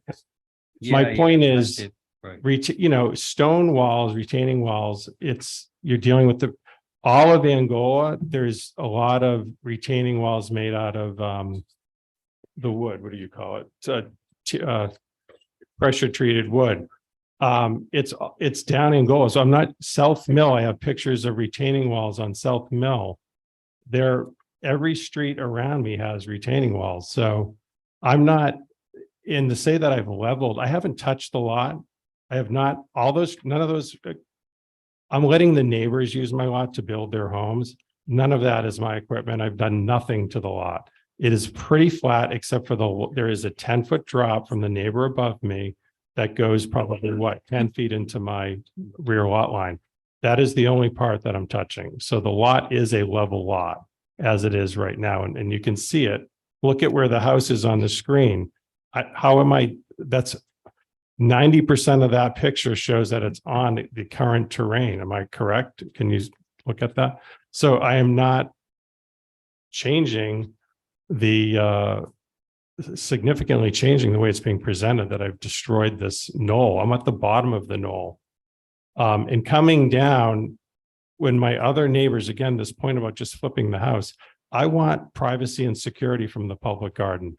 My front door is going to be my address, a North Mill address, just as my neighbor is across the street, just as his house is facing his long elevation, which is 76 feet. Mine is a lot less than that, and it's facing the same garden. I want my views of the garden. I want my guests and driveway access to be on the street that I'm paying an annual fee to live on, that we are maintaining, and there's over $100,000 to deal with water drainage issues. Do you think that we're here to destroy a most beautiful garden? That's why I bought this lot, was to enjoy the garden, not to ruin it. It's the last thing I would ever do. And I will have beautiful gardens of my own that you will enjoy, I'm sure. And my yard, because I hope we're going to be great neighbors. So I respect these ladies for standing up. I know they care about the neighborhood. I care about the island. I care about the neighborhood. I want to build what's right, and that works for me. And I think I'm being respectful of my neighbors above and around me as well, and trying to do what already exists. And that's why I want you to just take a few minutes, please, and look at the 22 pictures I took, all in the immediate area. And yeah, I can just. Okay. Robert, thank you. I think that's everyone who, other than the board members, have spoken. Which is the minutes are incorrect. Yeah, okay, so just for everyone's benefit, apparently Val is not on this application. Carrie is, that is the proof of that is in the minutes. They show that Carrie was on and Val had you had recused from this as well, right? Yeah. Yeah, okay. All right, so I'm back to my original statement, but in slightly modified form. It's the same board on both of these. But we'll get to the next application in a minute. All right, so board members, your comments. I have some quick ones. Yep, go ahead, Abby. Okay, so for starters, I've always felt that this house should be on Angola Street, the front door, not sort of sliding up the hill. I mean, actually, it looks like it's sliding down the hill. So I think it's more appropriate to have it on Angola. I think the massing doesn't relate to the size of this lot. It's packed, shoehorned in here. And I think it would fit better on the site as a smaller story and a half with less building on it. So those are my starters. Thank you. I'll make a. Okay, statement, Abby, it's thank okay. you. Diane, are you going next? Is that all right? Yeah, of course it is. I believe in our a discussion on this building before we had a view and how the land went and up and I went and took and had a view, got the van, went out and took a view of it. And unfortunately, it's on my other iPad, but the land is not what is described here. I think it's very important to see the land as it is and how the house is proposed to go up it, not thing that says this is an incorrect land and the other one is correct. I don't know why was such a mistake made. I think the claim that we have fences or stone walls in other places is immaterial. You're talking about a specific place. You're not talking about Center Street or Union Street on the Orange Street side. I happen to live on Union Street. I'm on the flatter side. Liz Coffin is on the upper side. She has to have a stone wall. It's been there for 100 years. I don't think a stone wall is because you find them all over Nantucket. This is a specific area and the houses in that specific area should look like the other houses around it. Specifically, this is what the Nantucket Historic is supposed to do, is to make a house fit in with what's there. I think that this house is very nice house, but to me, I'm not out there digging, so I don't know. I don't get the concept of what land is actually being moved, where it's being moved to, why you can't berm an area or take it up and follow the house to going up the hill. There are places, if you're looking around for places, there are houses that do that. And this is a very important area. I noticed that a few of the people who wrote that they liked what you were doing and whatever are people like on, what is it, Birdsong Way. Those people do because that's what they want to have. That's what they consider good architecture is they got walls all over the place. They've got paving all over the place and the land was flattened out so their houses could go on it. They're not people who are concerned with maintaining the historic area of Mill Street. And I don't think that,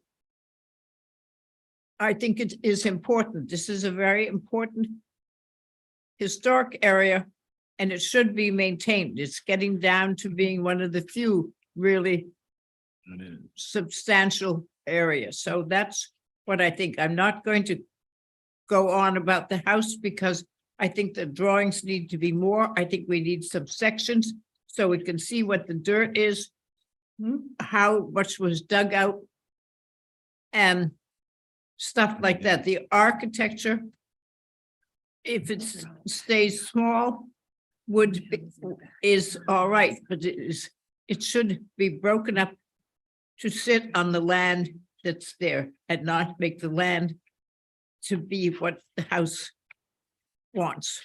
So that's what my opinion is as of now. Diane, thank you. So Carrie, Stephen, two of you left. I'll go. Right. I appreciate all the examples of walls that you brought in. Unfortunately, most of those are all in the back of a house. This example that you have, the siding of the house, it's along the side of the house, so it's exposed to the street quite a bit more than it would be if you had a typical house on facing Angola Street, telescoping back to where your retaining wall and garden would be. I completely think that the second curb cut with the driveway going to underground garage is very inappropriate. I think the example of Val's building is not a great one. That building I think was built in the 70s or 80s. Yeah, and I think if you're gonna have a garage, it should be detached in the back of the property, and I think Angola should be the front of this house, and then I think we can talk architecture later. That's it. Carrie, thank you. Stephen? Sure. Thanks, Mr. Chair. So I agree with a bunch of what Carrie said. I think for me, a couple of things we should clarify. This isn't a suburban planning pattern. If you go over to Candle House Lane, if you go down Angola Street, well, let me go back to Candle House Lane, which is, you can really throw a Frisbee to Candle House Lane. Those structures are literally lot line to lot line. This is not something that's different in the town of the old historic district. On Angola Street, they're slightly more spaced. This structure can we go to the site plan, please?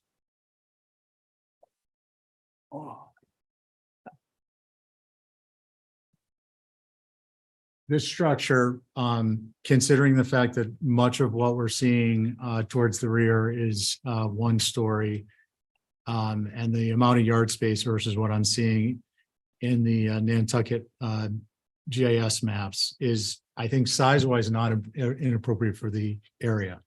However, I agree with Carrie pretty strongly that due to the fact the retainage being on the side of the structure versus the rear is, I think, a big strike against you. And I think and I also think that Angola would be, for this style of a structure, the more appropriate front. The garage, underground garage or below grade garage there, perhaps on North Mill, but I don't think on Angola. I'll note that the old 34 Prospect, no longer 34 Prospect. There were grade changes on that lot. If you look at the historic maps, and that garage, if the grade had remained as it was versus being sloped down with fieldstone steps, would have actually been partially not totally dissimilar to what's proposed. But on Angola Street, I don't think that's appropriate. I think that your neighbors to the on Birdsong didn't do you any favors with the grade, and you guys are getting the brunt of it. But having said that, the grade was established by the HDC on those structures. I don't think it's appropriate. I do think we should follow our guidelines. I don't think it's appropriate, however, mid-stride to shift gears. I think that this can be, this design, can be salvaged. I think it can be made so that the retainage can be less, not perceived as strongly, not a visual presence. And I think I'd leave it at that for now. Thanks, Mr. Chair. Okay, Stephen, thank you. So to one point that was made by you, Robert, I think, is the fact that your grade is already low. It's difficult for us to actually ascertain that because the document that I have in front of me, which is the site plan, shows the topography on the high site, on North Mill Street next to you, the one with the retainage in question. And then the topo lines all just shear off there. So I don't see the existing topography at all. So I think that should go back in to know where it currently is to see how much it's changed. That's just a technical note.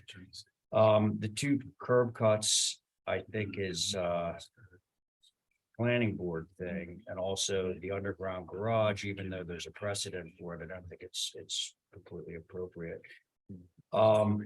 Now, the examples in this package are interesting, because I think there are examples of a lot of different things, like this is the underground garage example. Because there's no retaining there other than the retaining required to get to the garage.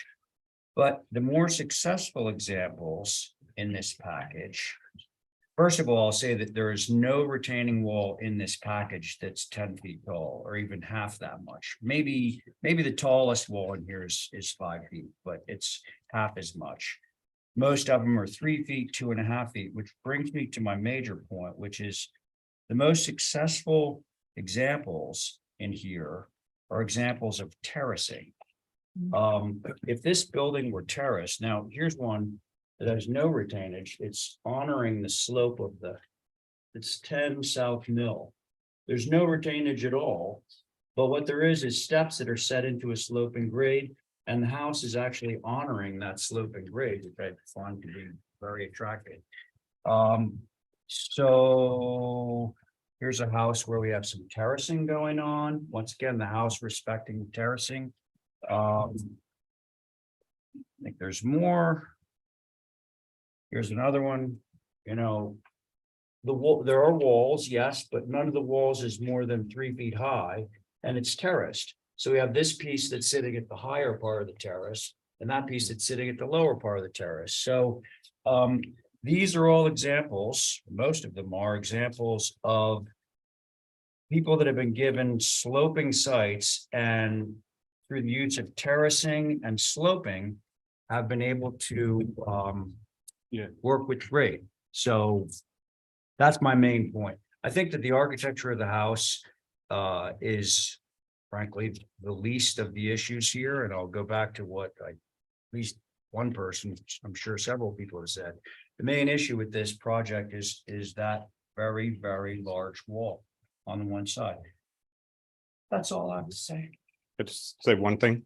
If we terraced that wall, so it did like a 4 foot and then another 4 foot, and had maybe growies up on that 4 foot elevation, kind of stepped it. And there is like Red Mill, you have approved retaining walls along the side. So Like, what did you say? in Red Mill with Dead Horse Valley, that development, yeah, you've allowed retaining walls along the side of property. So it's not uncommon. You've just done that. So I'm just saying, if I tiered that, would that help kind of mitigate? So we did a little bit, had some planting.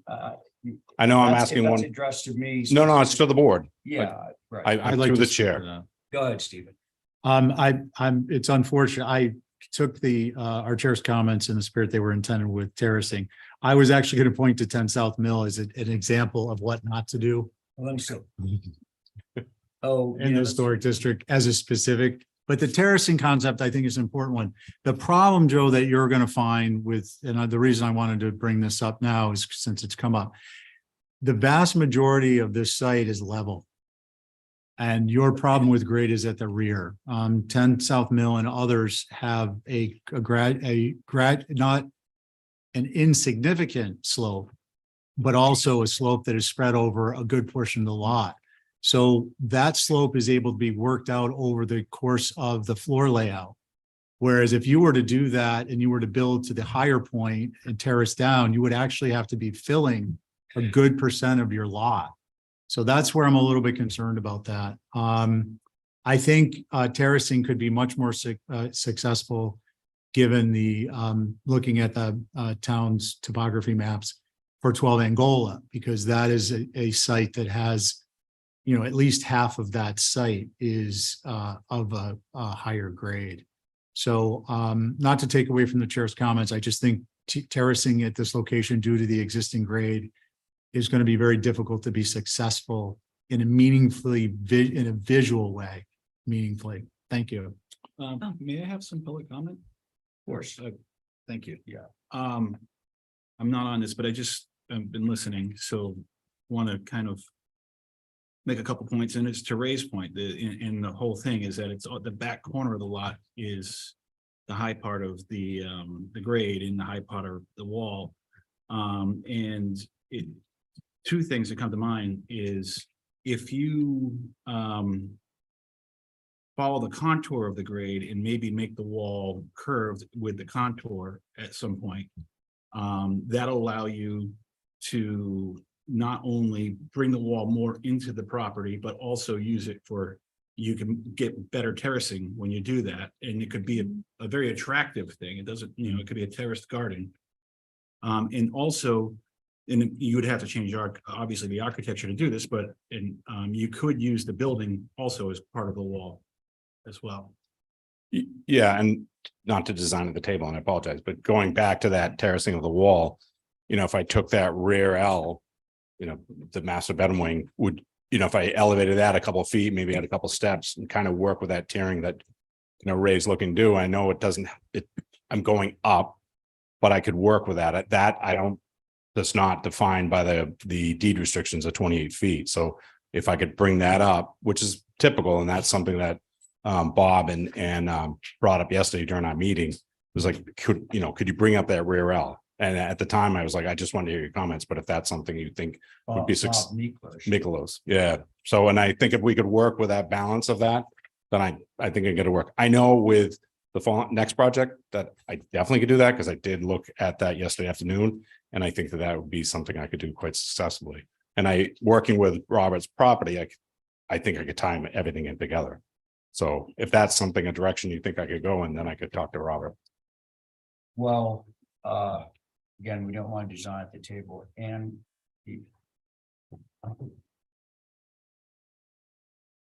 Thank you, Mr. Chair. Esme, could you please bring up the sketches that I sent you earlier today? You were talking a lot about potentially terracing, which could be successful. And Bob made a few sketches, one of which is this one, which is nicely tinted, which gives some very interesting ideas about how to lay out the property, respecting the topographical lines. You really mean this one? No. It's an axiometric. No. It's an actual sketch that's sort of three-dimensional in concept, and I sent them off to Esme earlier today. And I think they will have, the reason I'm bringing it up is because I think that because this is the specific site, it will help you visualize some of the ways that terracing can be used. I have to say, though, it requires turning the house around and putting the garage into the hill. And I'm not sure. Fact of the matter is, right now, all the members sitting on this have spoken. All right, and so I'm allowing time for rebuttals. Yeah. But I don't think we necessarily want to go down the path of, well, how do you all feel about, Bob Nicholas' alternative sketch? That's for you guys, it's great that sort of stuff is going on, but we'll see the end result of that. Yeah, I had a successful meeting. I thought it was successful, and I thought he had a couple great ideas. So, I just want to hear your comments first. Thank you both. I just want to say that besides the hill, there are other problems with this site. It's overbuilt, and with 3 parking spaces, I think that has to be looked at again. The massing in general. Yeah, that has been a concern. I think a number of the board members share. But it's not 2 curb cuts and essentially. But it's not just the building into the hill. It's the massing that's proposed. Once we've overcome Can we make a motion I would like to. to yes. hold for revisions and more information of the land and the slope of the hill and the amount of its slope? Sounds good. So there's Diane's motion. All those in favor of Diane's motion, please say aye. Aye. Any opposed? All right, so let's move along then to our Angola project. Now that we're warmed up. Now that we're all warmed up.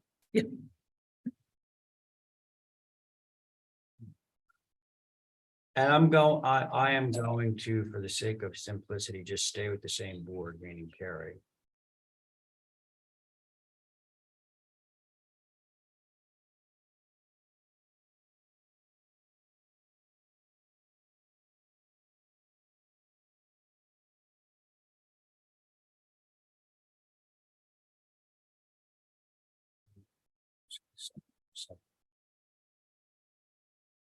It depends on you, Mr. Chair. Well, what's the goal? Well, I think reasonable still is certainly 7:30, but it'd be 7:30. better to shoot for a full and effective process and get out of here at 7. I think somebody wrote backwards. So 8 North Mill, We're going to 12 Angola. The height of the ridge is 2710, not 7210, right? Oh, wow. One would hope. The application says 7210. oh, there it is.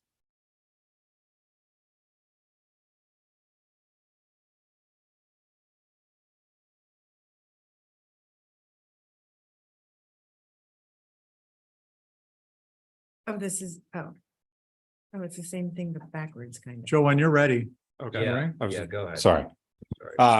So this is 12 Angola. So as I told Ann and Bob yesterday, I know that they are concerned about what is designed in their neighborhood. So what I had used as my template was, which is really funny that Holly put it in her notes, is the Elijah Coleman structure that I used to like to bike by as a little boy.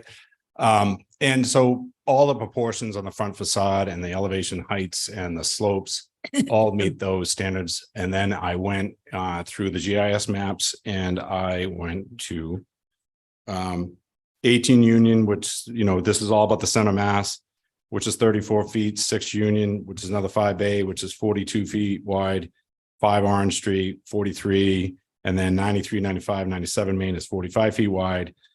57 Hummock Pond Road is 42 feet wide, 5 Milk Street is 42, and then of course 117 Main is 40 feet. So right now we're at 44 feet. And so that is why I came up with that proportion. The salt parks. And so I just want to hear your concerns. That's it. Holly. Thank you, Mr. Chair. So I've already basically read into the record about Angola itself, but I also wanted to mention that back in 2021, there was a monument placed off of Angola Street to remember Arthur Cooper, who was a Virginian-born slave and escaped to Nantucket in 1820, where due to the island's Quaker community, including Sylvanus Macy, hid Cooper and his family from slave catchers. He later became the founder of Zion Methodist Episcopal Church. And I think this is important to understand the layers of history within this important Quaker neighborhood. The main block is appropriate. I'm not going to question that. However, a little too formal for this historic Quaker neighborhood. Most are modest 3 to 4 bayed, 1.5 story typical Nantucket dwellings.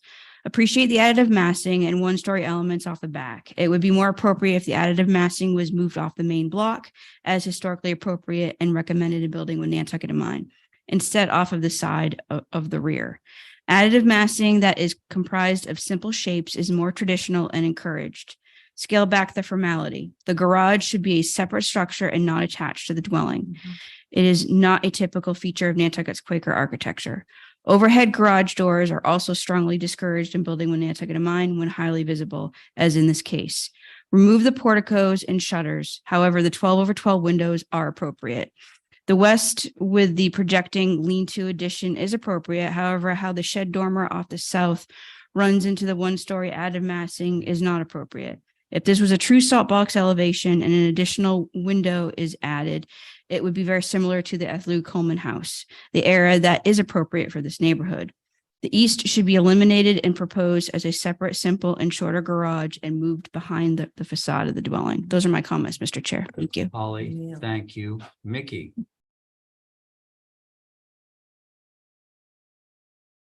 You're muted. Sorry, I got that. So I agree with what Holly said about the massing. I think this building is, or we think this building is much too large and too formal. Joe has cited a number of examples of similar scale buildings, and that's fine, but none of them are in this neighborhood. And I think that those examples wouldn't be appropriate in this neighborhood. So I have a few notes about specific things. I'm just going to skip those and get more in general. On the north elevation, the garage should not be attached. It should be separated and moved to the back of the lot. On the south elevation, the large second floor deck in the OHD, that's not appropriate. It's really unnecessary and should just be eliminated. On the east, the two-story garage wing is too tall and boxy. And sort of in general, the house should just get scaled down to reflect the scale and formality of the other houses on Angola Street. And as I said, separate the garage and push it to the rear. So thanks very much. Thank you, Mickey. Okay. You folks want to speak on this one?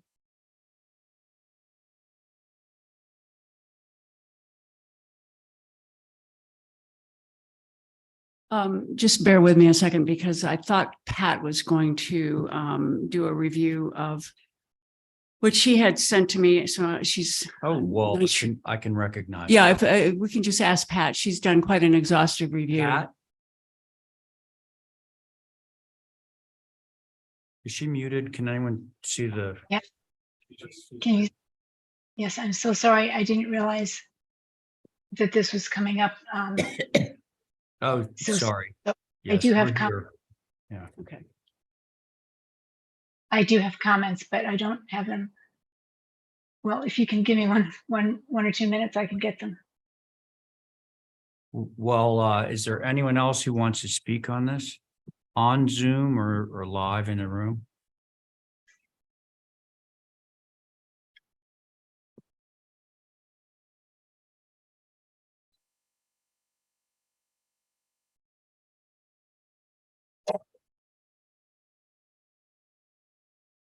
One of the things we learned when we were, since we've been working on these properties since 2016, is a lot of the background of how the lots were structured. And this lot on the Metri property is about 35% bigger than the lot next door, 8 North Mill Street. And the reason for that is because this lot also has sloping to the east. The lot line with 10B Angola also provides slope into the lot. And so therefore, the Muellers, when they subdivided, made this lot somewhat bigger to reflect that additional sloping into the lot. And where the objective was to try to provide sort of a similar building area. But you know, what we've got here again is a lot line to lot line house, which is not appropriate for the neighborhood at all, with a lot of features, which as soon as Pat finds her notes, she'll be able to go through them, that really don't work in our neighborhood at all. And we are really just hoping for something more sympathetic and reflective of the very historic neighborhood with modest, really quite modest houses that front to the street. Thanks, Ann.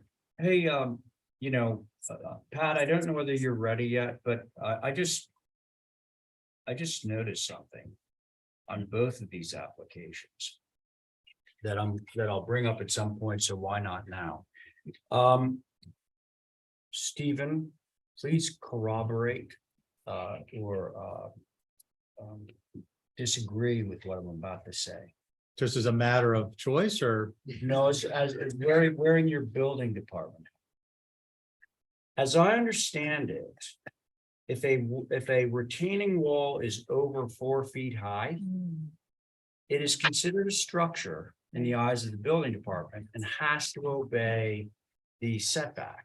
Right. So all of these walls that are over 4 feet high, like the one that we're reviewing right now, I believe it's 14 feet high. Not yours, Robert, your neighbor's property.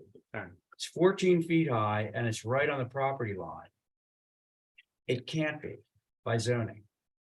It's not allowed.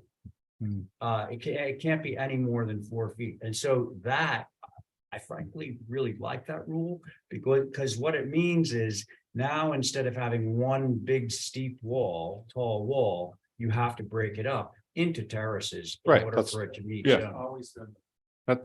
So that's, we just said that's. Well, now, I think you, Robert, sorry to interrupt, but you're talking about your property, right? And this one as well. So the other part is Robert's been trying to get a landscape architect to take over this, but as I said, we'd like to tier the wall. I know it doesn't show it now, but the original design had that first. Well, I think the reaction you're getting is because the wall's so high. so tall. No, and that's fine. And Ray, we totally get that. We understand, you know, but so. But anyway, so I just wanted to make that point about the building department. Okay, Pat, how we doing? I've got the notes. Thank you for your patience. So Sure. here are some bullet points I had noted when Ann first contacted me about this. So on the north elevation, it's 78 feet long, and on the west elevation, it's 72 feet long. Both are far too big for the neighborhood of the simple, modest Quaker houses. This is Quaker on steroids. The north elevation, combined with Sarkeesian's massive property, will create one huge landmass overshadowing the garden by the sea. Sarkeesian's architect said, Robert wants to look out at the wide open spaces of the garden and the pony field. As neighbors, we do too. And so will the general public. So we don't want to see a hulking mass which will pull the eye away from the beauty of the garden to focus on the inappropriateness of the massed structures behind it. The front door is not keeping with the simple Quaker style. It looks very Greek revival and out of context with the house. From the west view, you see lattice work on the sides of the north entry, too elaborate for the house and neighborhood.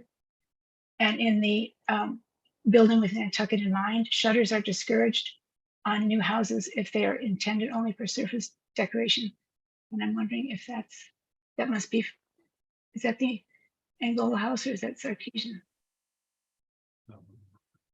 Anyway. Sorry, Pat, what did you say? Are shutters, I wrote some of these notes applying to perhaps the Sarkeesian There house. are shutters on the Angola house, yes. The shutters are discouraged on new houses if they are intended only for surface decoration. And these shutters create a formality that is not in context with the neighborhood, and they create a busy, bulky facade. The south elevation, I think Mickey had mentioned this, the second story deck is too imposing, too long, and the two doors on either side only emphasize the lack of proportion to the rest of the house. It's unnecessary. The south elevation, French doors are inappropriate for Quaker houses. It's just too modern and suburban. And in the building with Nantucket in mind, they note that windows should not be joined to create an entire wall area of glass with a predominantly structural expression. There are too many mullions on the structure to the far left on the south elevation, 20 mullions. On the north elevation, take away the middle of the left structure. The door and the porch increase the appearance of massing of the left wing. And on the north elevation, the left wing should be more reflective of the right wing as it's drawn. As it's drawn, it's incongruous with the right wing. And then the order, this is from the building with Nantucket in mind, order must be established to prevent a disturbing amalgam of shapes, which this has. And I do, again, want to request a 3D topo map of the two properties and the structures on them so that we know, what is exactly involved here. So thank you so much. Thank you, Pat. Anyone else before I put it to the board?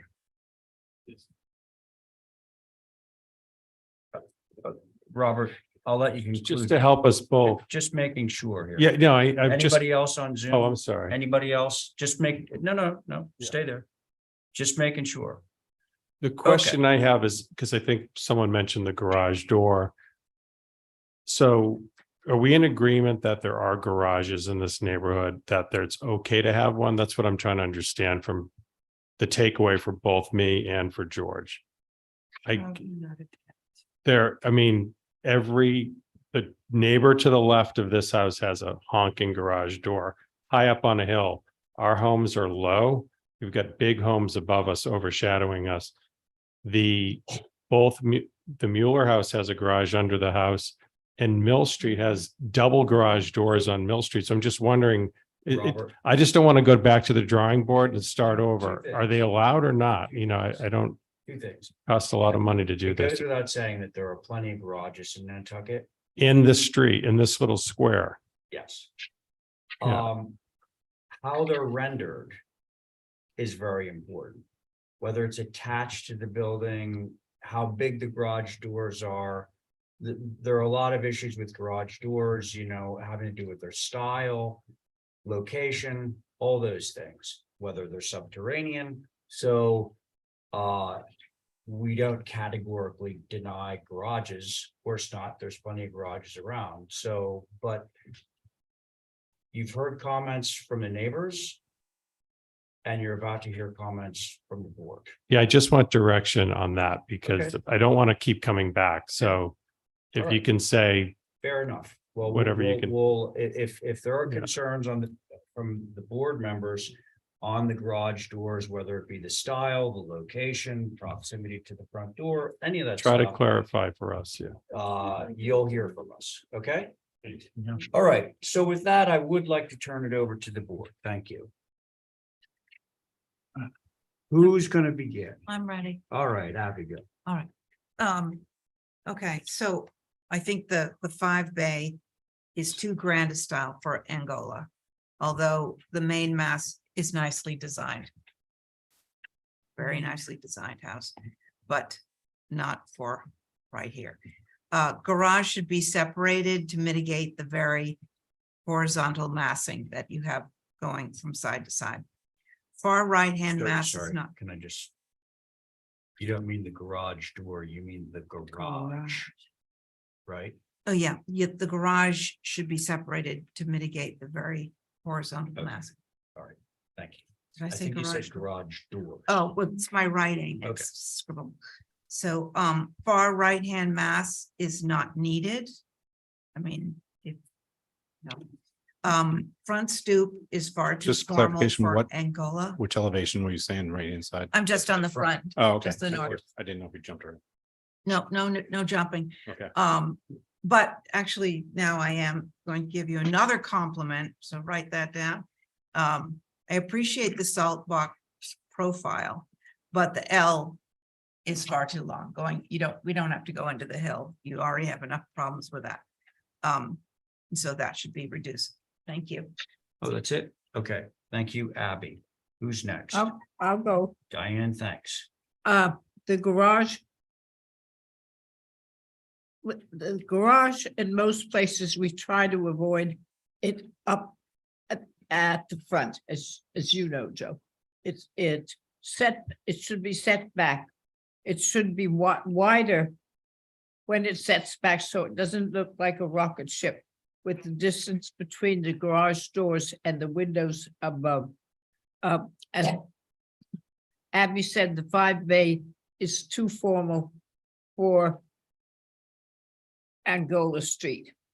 And the water on the right-hand side should be, if you have one, it should only be a 1-story. It should bring the house down, so you have on the front, you have 1-story pieces.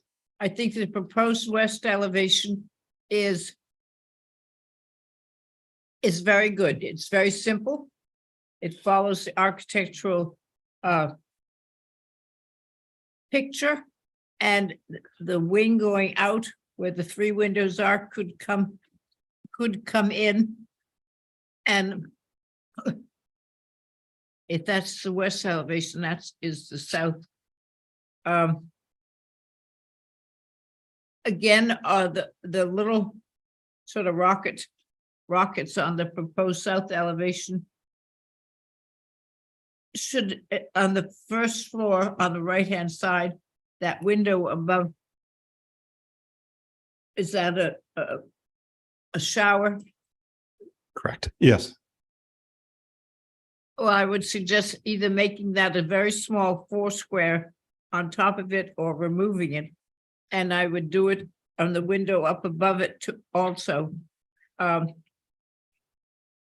It's not, it doesn't look well. And what, and on the left-hand side, the one with the double window, what is that? That is in the master bedroom. It's a bathroom. This is the Oh, bay. it's a bay. It's the bay. Yeah. And there's one I did on South Mill Street, and it has similar proportions, so they really like that. So I Well, I think that the deck up above is a lot. This will face, south will face up the hill sort of, right? Yeah, so if you were standing on the hill, you'd be looking down at it, so Looking down. you on won't it. see this elevation from anywhere. You won't see it from the street or going up either. No, I mean, the neighbors abut this, and the neighbors go from the retaining wall all the way to North Right. Mill. So the deck is questionable. I covered the west and the garage should be moved if you can, to take it back and take that dormer off it that you see on the east elevation. The dormer is much too big for windows in. If you had to have a dormer, they should come in so the cheeks were not there. And I would rather see it go back so it comes down and then you come down to the one story, which gives you the telescoping plans. I also, what sort of I don't understand is the incorrect topography and the corrected topography. So that was the Blackwell, and I will provide the latest Jet Okay, Blackwell maybe site we plan. can have an elevation of. Yeah, I submitted those. That's why, I was, I wanted to show you what it was before and now I after. didn't have Correct. that. But it makes it easier to understand the earth, and it's something that I'm very interested in, is trying to keep the land as natural as it was, so. Yeah, it was just an alteration, and I just wanted to bring it. Yep, sorry. Okay, thanks very much, Joe. I think that's my opinion, and also the front door could be a little simpler. And if we made it a 4-bay and took the shutters off, I don't think on Angola Street, the shutters are necessary, okay? Thank you. Okay, Diane, thank you. This side of the table now. Want to go first? Or you want me to go? Sure, I'll go. I'm not adverse to a 5-bay standing alone without all the fancy details like the shutters and the portico or whatever you want to call that gabled porch. I just think it's just not appropriate for this neighborhood. If it was, plank frame windows and simple, that would be beautiful.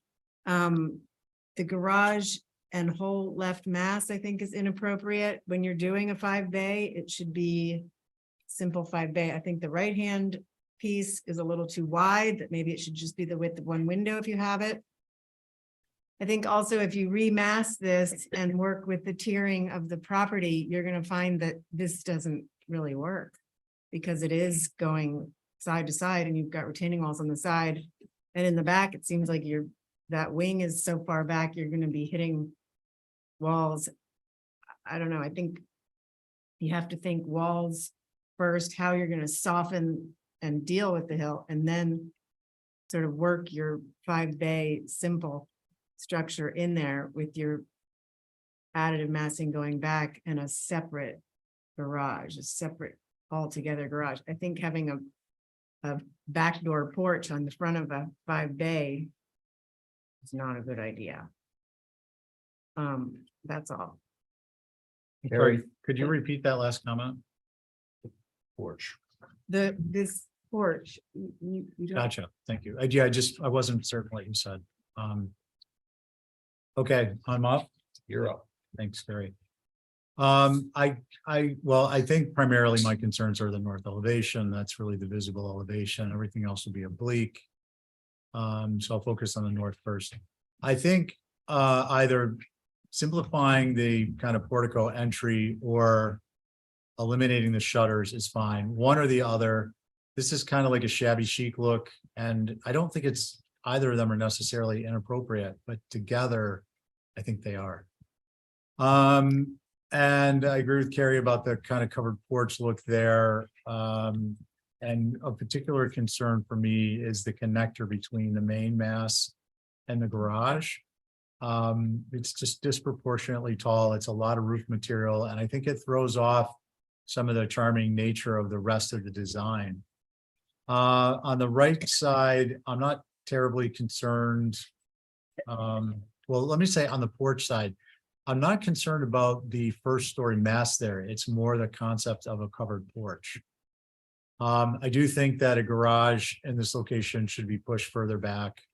On the left side, I understand you're gonna run, you've got some grade there to work with. You can't push it too far back because you're gonna run into grade problems. On the right-hand side, I don't have a concern with the bump out. On the, I believe it would be the west elevation. Going back, this is, I don't have an issue with the L except for the length. But again, it's gonna be visible obliquely. But if something is gonna happen there, it's gonna need to be, you're gonna have to do something subterranean to some extent.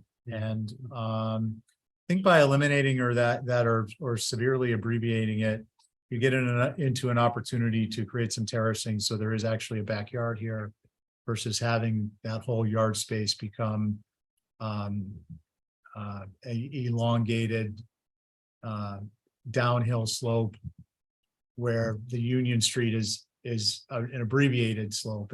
It in terms of its depth, its height is high, but its depth is shallow. Here, you're going to have a both high and unabbreviated depth. That makes sense. Sounded better in my head. But in any event, I think you get the point. You've got an elongated slope and you've got to work with that elongated slope. And that structure to the rear, I think, is not helping.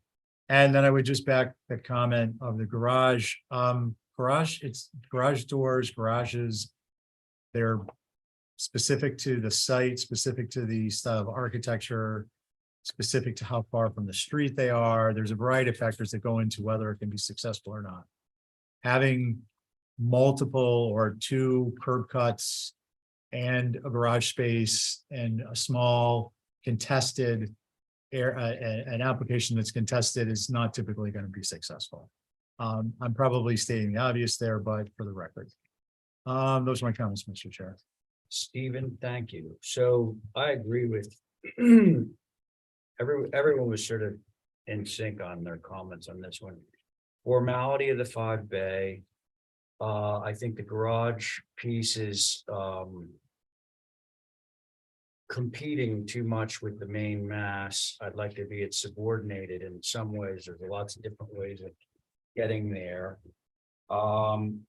The portico, I think, for the neighborhood. Again, this house, I think I'm trying to think of what neighborhood this would be most appropriate in. But- Vladdy Kagan's on Gardner Street. It looks just like Vladdy. Yeah, yeah, Gardner Street, okay, but so this neighborhood is, it's much more low key and rural feeling. So that's the main thing, in addition to the much discussed issue on the previous application of the amount of retainage. And so it goes without saying that whatever you're doing over there, you're going to want to pull over into this lot. Those are my comments. So I'd make a motion again, That would be great. Thank you. motion to hold for revision. That And sounds, should we get a description of where the walls over 4 feet are going to be? well, sure, but we're also, we don't want to cross the border into zoning. I was just saying that. No, I understand what you're saying. You know, But that's the it building. points them out so that we know what we're doing. So, And I was hoping to have a landscape plan for both properties, but it's not, so I may just create wow, one. that would be tremendous. Yeah, because right now I feel like that's a, Tremendously helpful. So I'd like, yeah, I'd like to make a motion to hold for revisions I for. thought I just was But- doing that. I didn't hear you say the motion part. yeah, she She did. was about to- Oh, I'm sorry, Diane. I'd like to add more than before you make a motion. You add what you want. Okay, Carrie had asked for existing Existing topo. and proposed topo. And I think with respect to Diane's point, a hardscape plan is a little much at this point, but to delineate, I think sketching in locations where you are anticipating retainage will go a long way in helping us to have a productive discussion. Well, I think the terracing as well. Whichever it is, Yeah, yeah. just sketching those in, they don't have to be exactly perfect, but it gives us a point to start discussion on that particular aspect. It's so integrated in this application that I think it's an important one to include those in. I agree. I'm not going to stop talking so you can get out of here at 7:30. I hope that's helpful, Diane.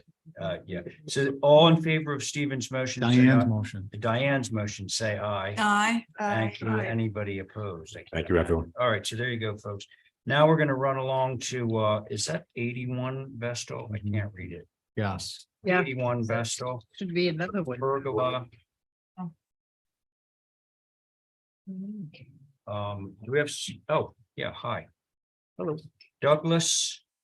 Your board is myself, Stephen, Abby, Diane, Carrie. In other words, the same board. Okay. We're 81 Vestal, Where's, Yeah. oh, there it is. Oh, I'm just. our favorite. This is the one with the 20-foot wall, right? Basically, Oh, man. two applications. Poor Connie didn't get it. 3.5 hours. Two applications. What do they want to build now? Okay, everybody together here, Sometimes you get. 81 Vestal, sometimes Pergola. you don't. Douglas. Ready? Oh, yeah, I remember this. Okay. Stepping off, Mr. Chair, would you like to sign it off? on that? Let's see who we got here. I thought that this was I thought this was open. It is old business, but Stephen's stepping off, so we have Val, Jesse, and Connie. Connie, you want to sit on this one? Because we haven't heard from him. Yeah. go ahead. Okay, Good. Doug, go. Okay, so this is all business. The I know. Oh, I know you're on it. Go ahead. the one comment that was made was about visibility and the modernity of the proposed pergola. So it was requested that we add a trellis to the corners. So that's what we've done. Yep. See that? Everybody remember this and understand the comments? Yeah, that was an idea. It was your But- idea, but- Abby, Yeah, but but what? well, so I'm sorry, I'm. There is that project. It's just that I was just looking at it. I think the trellis could mitigate some of it, but I'm kind of looking for a landscape plan that's going to screen that whole pool patio area. And I don't know how you do that because it's sort of a bird's eye view looking down. So I guess I'm waiting for a landscape plan to accompany the trellis, which I'm assuming is going to be wisteria, like from, overgrown growth. Anyway, let's hear what somebody else says. Who wants to go next?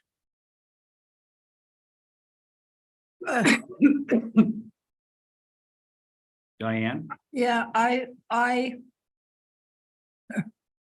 don't know. I would like to see more. The only thing I'm getting at the moment is sort of a side view looking through it, so I don't know what the final thing is, and is it really going to hide what we're asking it to, or is that pool visible no matter where you're coming from, or one of them? Yeah. I don't know. I don't have an answer on the pagoda at this time. I'd like to see a more specific drawing of it. Harry, why don't you? Well, the one Start. thing that I do see is the existing outdoor kitchen at the half wall, and you have cedar boards. But you have half walls of shingled elsewhere on the porches, so why not just do that in shingle? Rather than introduce a new material, which then will be painted and mean, be would stand out as a painted surface. Yeah. If it were just. The, if the that- kitchen's already there. That's- So, but you're gonna hide it with horizontal board, which I think should be shingles to go along with the rest of the shingled porchy things you have. Just at the kitchen there. I'm not against the pergola or anything like that. But as you have bubbled on the south elevation, the existing outdoor kitchen and then horizontal boards, I think it should be shingle there. That's my only comment. Okay. I think that's, Can you speak to the visibility of the pool? I see You it just every did, right? day. You see the pool every day. Yeah, they've planted and it's not gonna. do Okay, it, yeah, so that's, We might need a structure. okay, so Carrie, thank you. it's not at that little point though. That's the funny part. It's beyond, yeah, it's wide It's, open. yeah, further So- back. Yeah. Connie,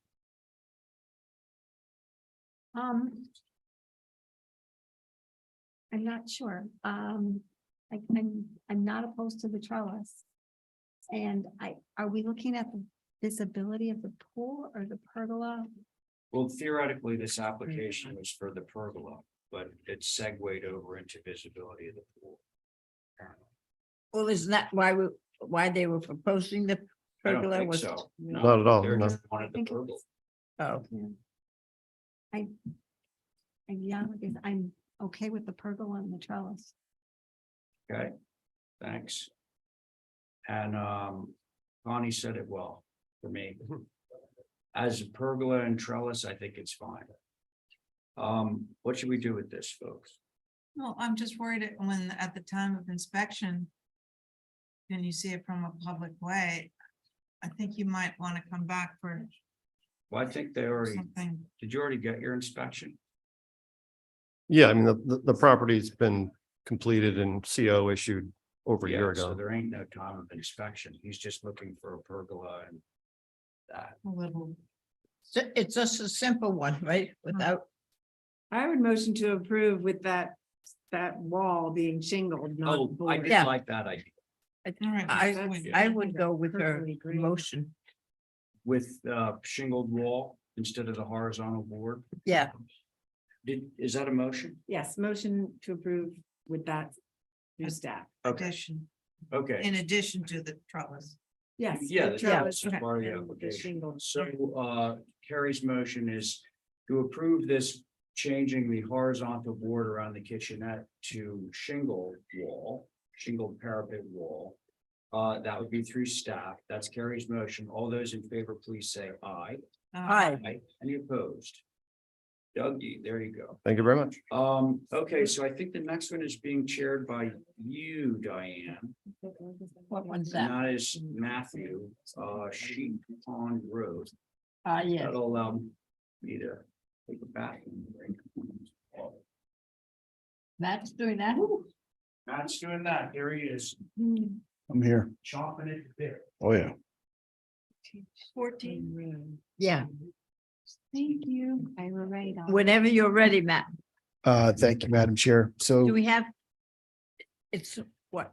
1, 2, 3. Madam Chair, it's Coombs Camp, Oliver Thornwell. Okay, is that enough? That's enough. Very good. Okay, okay. sorry. No, thank you. So you've seen this basically a small guest house. It's a one-story small guest house. The main dwelling's been approved and you had seen it and you asked us to push the structure. The board didn't necessarily have any issues with the architecture itself, but you'd requested for us to pull the structure as far away as possible from the existing dwelling. So that's what we've done. At the top of the sheet, you'll see there's some perspectives that show that the structure in its previous iteration was almost, it looked as if it was potentially connected to the main dwelling. And now we've pushed it, I think it's like 20 plus feet, 20, it's at an angle. So it's kind of hard to say exactly, but we thought that that perspective at the top of the sheet was most telling. So with that, look forward to comments from the board, Madam Chair. Thank you. Thank you, thank you. I don't see anybody up that wants to say anything. So I'm ready. If you want. you're ready? That's very good. I think moving the house to where you put it, I guess that is east. Southeast. I think that makes a huge difference because the visibility is from Sheep Pond, right? Right. So if you're driving by, you now have this openness between the guest cottage, the main house, and then the garage beyond. So my woes are no more. Sweet. Thank you. Thank you. Carrie, Yeah, I agree. I appreciate that separation. It looks like it's 35 feet on the elevation, 35 and a half feet. Yes. That's a good road width, so. That- Yeah, I'm good with this. good. Plus it- Ditto. Val, you're good. This way, it was never the building, it was merely the proximity to the other building, so yes. And can we have a Motion to approve is submitted. Thank you. That's everybody who, Aye. everybody say aye or Aye. aye. Any opposed? No. Very good. That very much. is it. Thank you. Thanks. Now we have Botticelli and birthday girl. Yeah. Oh. Happy At birthday. 41 Thank Hobart you. Ave. To you.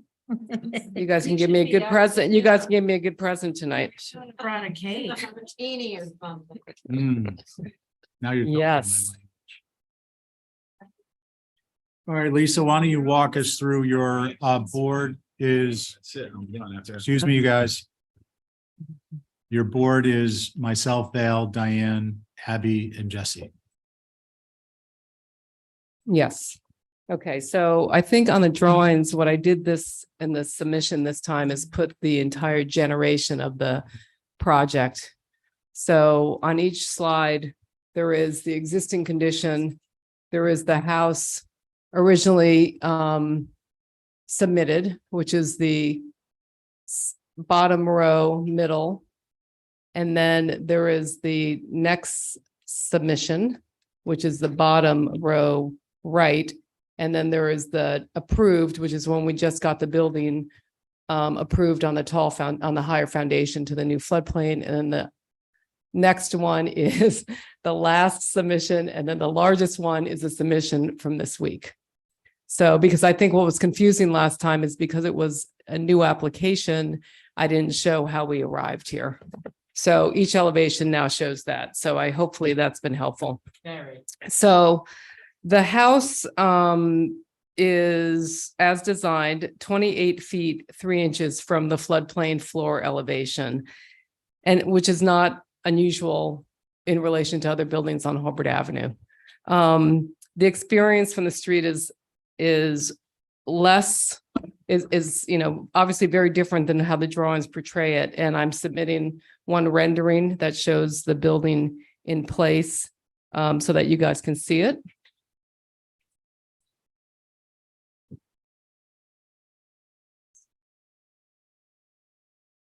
Oh, thank you.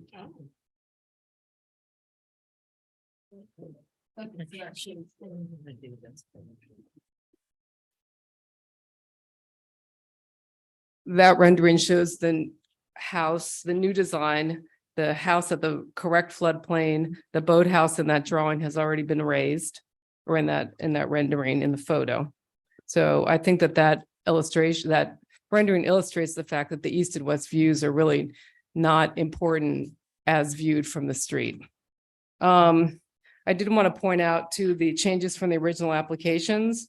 From the first application, which had the roof walk on the Hobart Avenue mass, we moved that to the main mass of the building, which had been requested by a couple of board members back in the January 15th hearing. We changed the dormers from gable dormers to shed dormers, which was also a request. And this application in front of you today has lowered the ridge height about 2 feet from the original application, which is again about 18 inches taller than the house would be in its current height. just raised up to the new floodplain elevation. And then from the last application, the changes we made, there was a hearing in between, which and I'm sorry to say that the meeting minutes said nothing about the comments, but I left that meeting with some feeling that people understood the struggle with what we were going through in terms of the third floor program, and that we had done a lot of work getting the third floor as facing Hobart Avenue to really fit better in scale. What we did this time, though, to make it even better, is that we lowered the eave height of the Hobart Avenue mass so that it's not in the, and you see that on the east and west elevations. Again, I don't think they're visible, but it breaks the east and west views from the main mass that faces the water to the Hobart Avenue masses that goes through the street. We also lightened the detail of the roof walk to mimic the existing roof walk, which I think helps mitigate the verticality of the building. And we worked on the fenestration on the west elevation, which there was some concern about in terms of the number of ganged windows that was happening there. I don't think, again, just to go back, I don't think that this building is out of scale with the streetscape, given the other buildings on the street. Now that the new flood zone elevations are there and buildings are getting raised the 30 inches or 3 feet or 4 feet, whatever they have to be to comply. We think that the scale of the third floor dormer is actually appropriate to the mass. We've submitted, and I have other copies again that I can resubmit, lots of examples of third floor dormers in the neighborhood. If you guys want to see these drawings, these photos again. And I think that's it. Okay. I think we've listened to the board, hopefully. Thank you, Lisa. Why don't you go ahead and pass them out? It's not going to hurt. All right, Holly? Thank you. Thank you, Mr. Chair.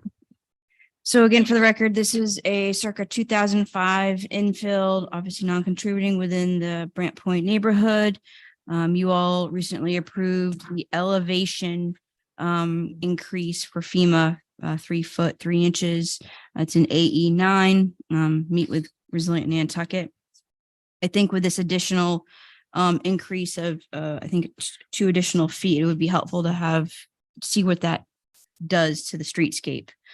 At the last meeting on May 23rd, the commissioners had a concern on the third floor dormers proposed. The previous approval was at the 32 feet, including the FEMA height. Proposed is at 34.6. The plans, I will say, appreciate it based on what the commissioners had asked for, but they are a little confusing and possibly a bit deceiving. Only reason why I say that is because not intended, but the plan should clearly define the difference between the existing, the previously approved, and the proposed, understanding that there was a conversation about the proposal overall massing, but this is as if the commissioners had already reviewed it. And essentially what the only thing, I'm going to use my, if you'll indulge me, Mr. Chair, what has really been approved at this point is gone from the existing conditions to the elevation. Right. All the additional massing that's being proposed has not been reviewed or approved. And with having the red line shown here, it's confusing and kind of, it's almost as if we're assuming that this massing has already been approved. So that's kind of what I just wanted to bring that to, and I know that's not the intention. That wasn't the but- intention. No, I was understand asked to do it. Yeah. You're correct in that it hasn't been approved, but much of it has been reviewed. That's right. All discussed. of those. Yes. And I did actually note that on the one that says previously approved raise of the structure to show that one of those is previously approved. And all of those other 3 drawings have been submitted and discussed. Yes. Overall, appreciate the returning of the roof walk and the chimney to the existing conditions. Again, the main crux of this revision is the massing. I do appreciate the photos that were provided. Thank you. Thank you, Holly. Do we have any butters? It's amazing how butters just evaporate. Mickey, do you have anything? We do. So the bumping of the rear wing of this house up to 3 stories unbalances the properly scaled existing configuration. I think you're looking at the street side, and that shows the variations from the original up to the now much larger scaled proposed mast. The proposed rear wing overpowers the front main mast and should be scaled back in volume to maintain appropriate additive massing. On the east side, the disconnected roofs are pretty unusual. And then if you go to the streetscape, the proposed streetscape view, it kind of tells the story of how this will relate to its neighbors. I don't think there's a new streetscape, Mickey. There was. It didn't really change. So, but you gave us. oh, I gave a rendering. Right. Yeah. Well, I guess the previous submission showed the streetscape, and I don't have this copy, I guess.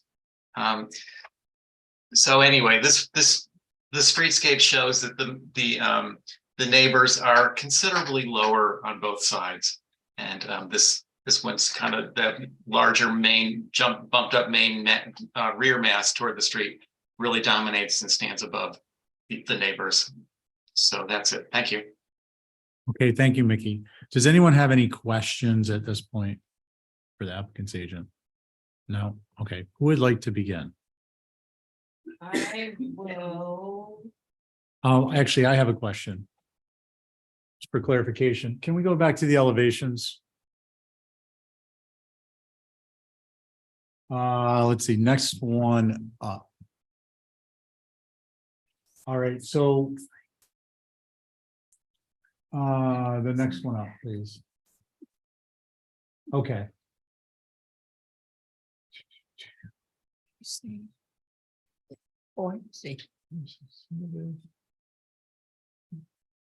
And one more up to the front. So Lisa, can you just clarify? My understanding is that this, taking the last meeting out of the discussion, this is where we left off. This was the structure we left off on. And then you did this one, and then this. They're dated and I can't read the dates. Yeah, I couldn't read them. I can't blow it up on that screen. It's a pain. So I don't know if they can be blown up so that we can read the dates. The first one was definitely for January 15th when we had the gable dormers. That's the one right there. 5/15 was the last submission. Right. And then that was, so 11/14 was the first one. If you Right. go to the next one to the right, Esme. And it's 2/9/23. And then it's 5/15/23. Right. Yeah, that's not the same. That was Just a little bit. There you go. So this is existing. This was raised. Yeah, No, I'm sorry. This was existing. This is raised. Right. that's correct. But the generation of that was we came first with that where your hand is. Right. So the discussion of the secondary massing Mhm. is this one, Yep. this one, and then this is in response to discussion on this one and this one. That's correct. Okay, I just want to make sure I'm understanding it all correctly. That's where we added the gable back because I think that was a comment that Jesse brought up that he liked the double gable on the original building. And we added the roof walk back Okay. to the fair main enough. house. Okay, so Val, after that, would you like to please continue? Sure. I actually appreciate the changes and I appreciate this evolution. That I got lost at the last meeting because I didn't understand where we were going from and to and how we had gotten there. But this made it much clearer for me. And I also went by there today and the way these buildings are situated on either side, I don't think the side views will have a tremendous impact. They're just so squished together. I appreciate the Photoshop version. I think that's very helpful. And I appreciate that the eave lines are not even anymore and that you're using a corner board to sort of delineate what was the original mass versus what was added. And then I only have one other comment, and I appreciate the roof walk being left open. Can you put some, I don't know if piers is the right word, below to break up the skirt? It's just continuous all the way around. I think you guys did that on Brant Point. Yeah, and on And it was Holbert. very successful to sort of break up that continuous line. That's all I have. Thank you, Val. Diane, Abby, Dusty. Dusty? Sure. Yeah, I appreciate the evolution of the design. It's come a long way. I respect and understand the fact that, you know, the main mass, the larger of the mass is bigger in the back, and it should be bigger in the front. But when I compare it to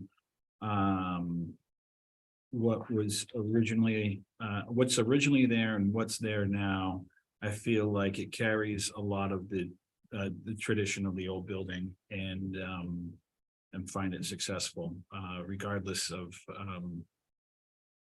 the size difference. So I'm okay. Thank you. Great. Abby?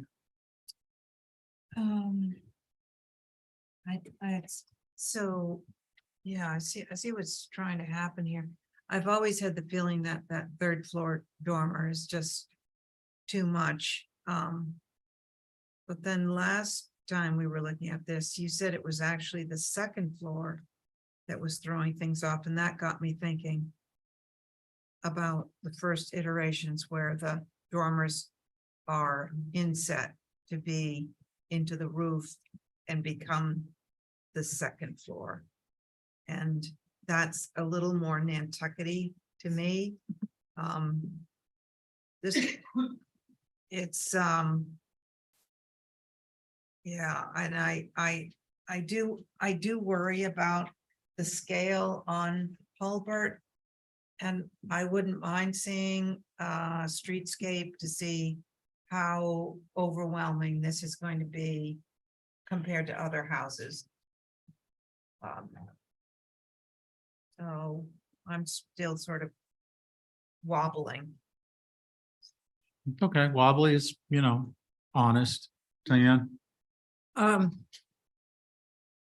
Well, I appreciate what has been done. I'd like to see the piers put in on the south elevation.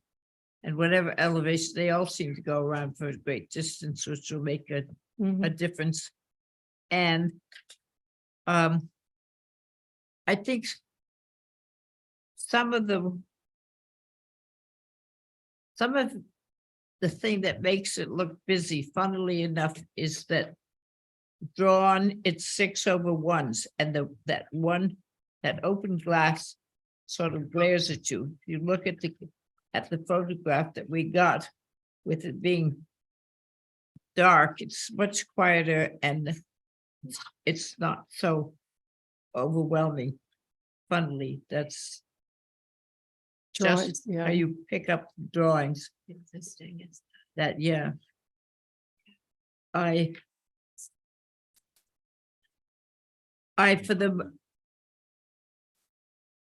would like to see it less, but I don't know that we can. I think that the south elevation is a lot with the dormers and the two layers and the porch and the roof walk. But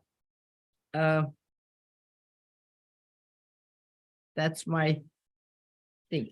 I think we discussed probably quite often that it's a tall building. So I would certainly consider approving it. Okay, thank you, Diane. I guess that leaves me. I think first and foremost, Lisa, thanks for the additional information. Has this extended over time? Difficult to keep track of where we were, what we previously discussed. So that's very helpful. On the architecture itself, I think that agree with Jesse. The rear massing was always the largest. And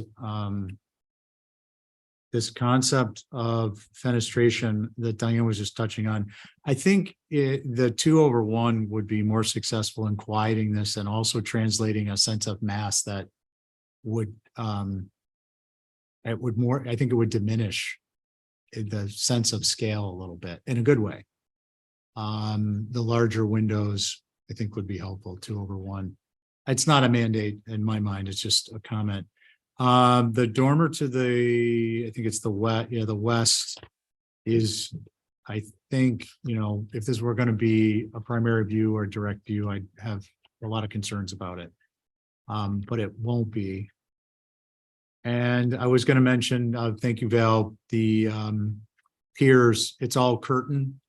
So that's called a pier and curtain. And if we put the piers in, and in particular on the proposed west elevation, at the corners, under the porch post, that I think will go a long way in also helping to ground the perception of the structure. Yep. And along those lines, what materials would you propose for that? For the piers, well, I'm open, but I would think brick. I think the way that the skirting board came was just when you approved the lift only, it was at the very end of the meeting and people were looking for a way to break up that elevation. So we didn't get to go into the details. Oh, I'm sorry. You guys are ready to go home. So I'm happy to do the brick, which is what we've been doing on other projects on Holbert and Brant Point. Yeah, and line painted what? I don't, Straight. What's the colors? It's white. It exists white. I'm Yeah, fine with that. I would say, it's up to you, but it feels like the building's not old. Maybe just regular brick Yeah. would be suffice. Yeah. And what's the skirt? The skirt, I thought this Square board. yeah, just a V Space. groove or a spaced a 1x6 spaced. Yeah, it seems like that more casual than a tongue and groove or a V groove. Yeah, and I'm happy to have it be natural. I think there's going to be planting around the building anyway, so I don't think it's going to be a maintenance, be difficult to maintain if it were painted. Okay, so natural to weather 1x6 and brick piers. And where are we? Where are you on the fenestration? It looks like the existing was 2/1. You came in with a 2/2. You evolved to a 2/1. Then there are two renditions that are 6/1. Yeah, I'm sure my client would be open to suggestions. We ended up changing the boathouse windows. They were 1/1 and we changed those to 6/1s, which Okay. is why we made these To go along to with go along, but they're very different pieces of architecture. They don't look like each other, so I don't think that the windows have to match. So I think we're open to. I the just mentioned consensus. it in passing. I like I said, I don't feel strongly about it. But I mean, just even if you look at. Can we go up one set of elevations? I mean, even if you look at it from a distance, this is the second one in from the left is just a quieter presentation than the one immediately to the right. And the same with the pair above. Now, obviously, the structures are different, but it definitely makes, and here's a good example of a 2/1 being quieter than a 2/2. But I'm not making the point to make it happen. I just to articulate what I'm trying to. Again, I think we're open to how the board feels. Okay, what does the board feel? I like the 6/1. 6/1? I think the 6/1 is appropriate. Right, So- I do oh. too. It's not about what I like. Actually, I'm so glad you've come along on that. I think it's appropriate also. Okay, So Abby, Just keep going. the window penetration. I prefer, I like the 6 over. Okay, that's perfect. I just want to get feedback so I know where we are. So it sounds like we're looking at 6/1, natural to weather skirt, 1x6, 4S and brick piers. Second Natural motion. brick piers. And is that Jesse's motion? Through staff? Yeah, Okay. All in favor of Jesse's motion, say aye. I, Any opposed? I'm just gonna abstain. We've got 4 in favor, 1 abstention. Thank you. Happy birthday. Thank you. So I'm not I- on anything, possibly I'm not on know. any more applications the- tonight, so the- I'm gonna bid my Yeah. fellow members farewell. Farewell. Young maiden. All right, my battery's dying, so I'm gonna Doesn't it- leave. Okay, so can we have a motion to adjourn? Yeah. No, yes. Oh, no. Yeah. Yeah. All right, so let's see, Mirka, where are we? We're at 11 Canterbury. and I'm off this. Is that it's not 11 from- Canterbury? Yes, that's correct. Okay, so Okay. Yeah. here we go. Myself, Abby, Diane, Carrie, Connie. So there are two applications. One is for pergola and one is for the pool and hardscape. So right now, I believe so you are reviewing the pergola. I don't know if it would make more sense to do the pool. Because that was more, pergola was just to track with the pool. So I kind of feel, Okay, so Mirka would like to review the pool application first. So let's go to that one first. Now, I'm a little teeny tiny bit confused because it looks like we have a different board. that's correct. Is yeah. that Um, possible? yeah, I don't know why and how it is possible, but that's what's on the minutes. All right, well, I'm gonna go with what's here unless Yeah. somebody can contradict me. So the board on the pool is actually myself, Stephen, Abby, Diane, Carrie, okay? You confirmed that? Okay, yeah, okay, good. So pool first, then pergola. So if you might remember, there was some conversation, the pool was rotated along the Canterbury before, so after multiple comments by some of the board members, I took it to consideration and we rotated the pool, stuck it a little bit farther behind the house against the corner, and future pergola, pardon me, future cabana structure would help to screen it. Also, it allowed for a bigger planting buffer. So I took all the consideration what you were suggested. In addition, we are still doing the land, like there is another page showing the profile. We will still do our typical land form, which we are applying in a Canterbury, which is already pre-established with the natural planting, which is combination of evergreen and native deciduous shrubs as cedars, hawthorn trees, inkberries, bayberries, viburnum, all the good stuff mixed for that part of the island. So I do believe it should fully screen or the location of the pool with the structures, and the planting should really support lack of visibility. Okay. Mirka, thank you. Holly, to you. Thank you, Mr. Chair. Appreciate the revisions and the revised location. The future cabana, along with the vegetated berm, I think will help, block it as much as possible. I actually would have one comment on the proposed design, and that would be reducing the patio as much as possible along the pool. Maybe you're just to push it back closer if at possible in that corner. Either push the pool back or reduce it. There's a lot of patio in that back corner, but whether it's visible, it probably not. I do think that the proposed is a lot better and in keeping, and will address the concerns of the commission as well as I had in the first review. So that was my only thing. And of course, I know the commission will put their caveat on this approval. So those are my comments, Mr. Chair. Thank you. Okay. Fantastic. Is Rob on? No, okay. Okay, then it's going straight to the board. I'll go. Thanks. This makes it much easier to see that this is less visible, and I appreciate your turning it, because I remember I was pretty adamantly against it the other way, We so I remember, appreciate it. Thank you, Mirka. All right. Gary, thank you. Who's next? Abby, you ready? Yeah, so, well, I think you've definitely improved the invisibleness. But I still have a problem with the site from Canterbury. And I, yeah, I mean, I should be able to get over this, but I've always thought it, the front of the house should be sited on Canterbury and have the pool in the back of the house. But, so I'm just gonna stick with that. Okay, good. Diane, you ready? Yeah, the planting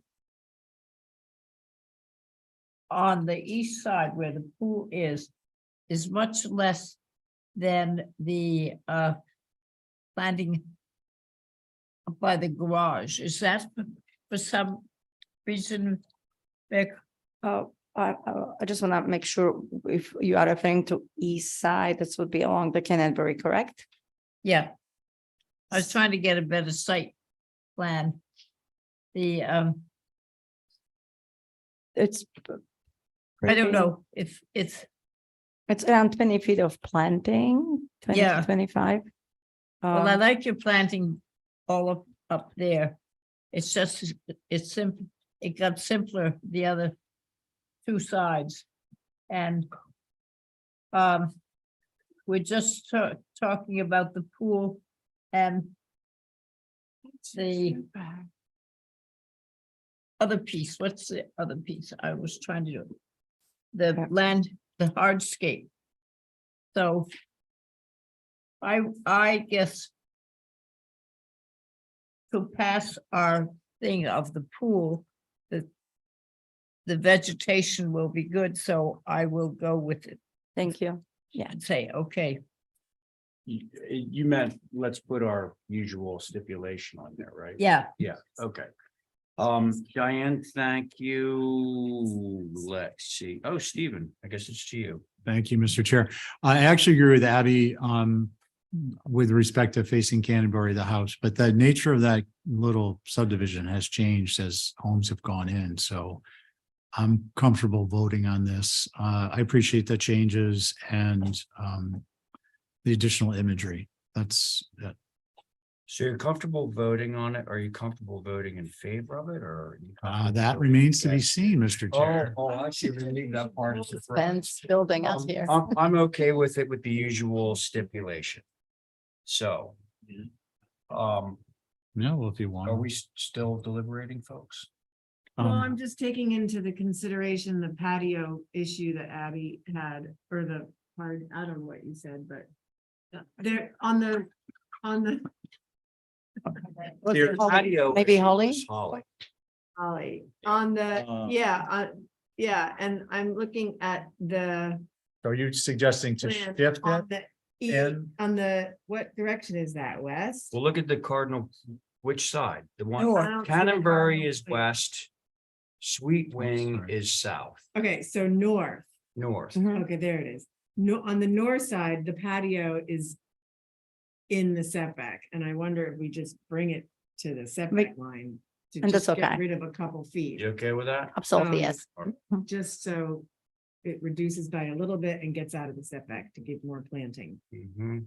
And We I have would, to exact our pound of flesh. yes, and I would not be adverse, subject to your programming, to decrease the pergola size, just so you know, that's an option if you just want to shift it. Yeah. But either way, I'm fine with it. Oh, I see what you're saying. Just, Yeah, if the patio space is more important to you, because you're gonna need 50 chase lounges, you Right. know. Yeah, we can, it's definitely can be maybe combination of two, a little bit Yeah. reduced, a little bit shifted. so we're But gonna that's, chop it down. yeah, I'll A write that little up. bit, just so it's not in the Yeah. setback. So the motion would be, oh, go ahead, Mr. Chair. No, you go ahead. The motion would be to, through staff, shift, either shorten the patio out of the setback or shift the patio and the pool towards the house with a shortened pergola. Either or. Either The, or. the idea is to have the patio. Yeah. And Yeah. I want to make sure that with pool applications, we always want to. Not visible at Yeah. time of inspection or thereafter and subject to all kinds of really horrible stuff happening. Right, Thank you. okay. Oh, All right, so that is Stephen's motion. All those in favor say aye. Uh, Aye. Any opposed? That would be me. Are you're opposed? Okay, so that motion carries 4 in favor, 1 opposed. Erica, thank you. Now let's So jump there's back to the pergola. Yeah. I guess I'm having a rough day. And I'm not on this one, You're not on this one, yeah. but I would make the same motion. Crazy reason. So board on this one, let's see, Abby's on it, Diane, Carrie, Connie's on it, so there's a little flip. You gonna say something, Holly? No, I was just saying, I think it's in track. That's why. Yeah. Never actually kind of. Board established. Yeah, that's I see, okay. All right, so there's our board.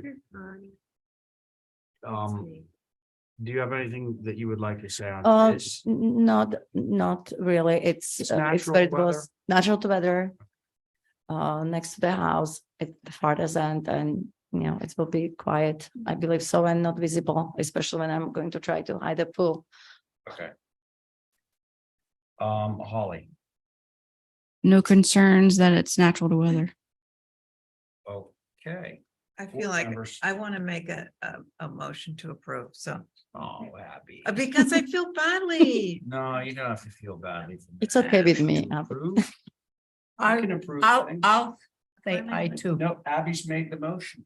So I said I'll say aye also. Oh, okay, well, here we go. So all those in favor of Abby's motion to approve, say aye. Aye. Any Thank you. opposed?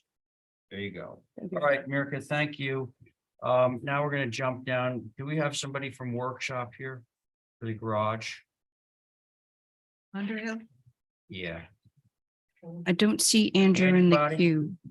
And then someone was gonna have to educate me as to the 2 link projects. And by the way, we didn't finish at 7, but we're gonna this will be like the first time in like literally years that we have gotten through the entire agenda in one night. And looks like we're about ready. I would like to thank the commissioners for voting in our best practices and trying to adhere to them. And getting us so much closer to where we need to be. Yep. I second that motion. So if there's any discussion on the motion. So how about our board on these next 2?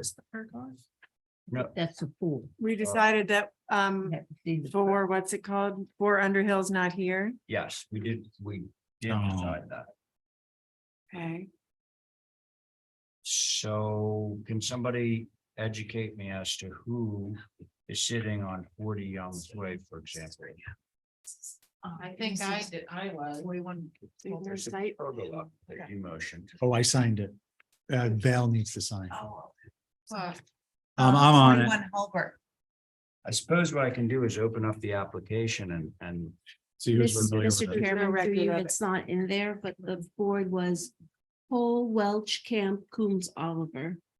So the regular board and the 3 alternates. Oh, everyone was here. So we're doing Underhill? we are doing, no. 40 Young's No Way. Underhill, we're going to 40 Young's Way. When we do have a chance of getting out of here before 8 o'clock. Yes, So I just we want to do. keep everybody We do, focused actually. on the end result. Well, no, because I haven't ever had my little thing discussion. On the wind turbines? And I thought we were scheduling the building over next to Stop and Shop. Yeah, I have.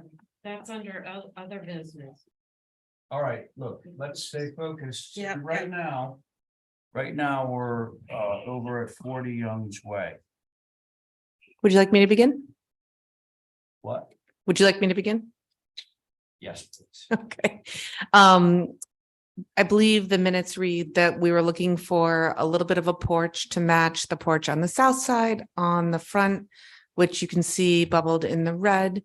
And the prior elevation is up there to the top right. I think one of the other stipulations of the minutes was a site plan from Bracken Engineering. Don Bracken has been on vacation since we met.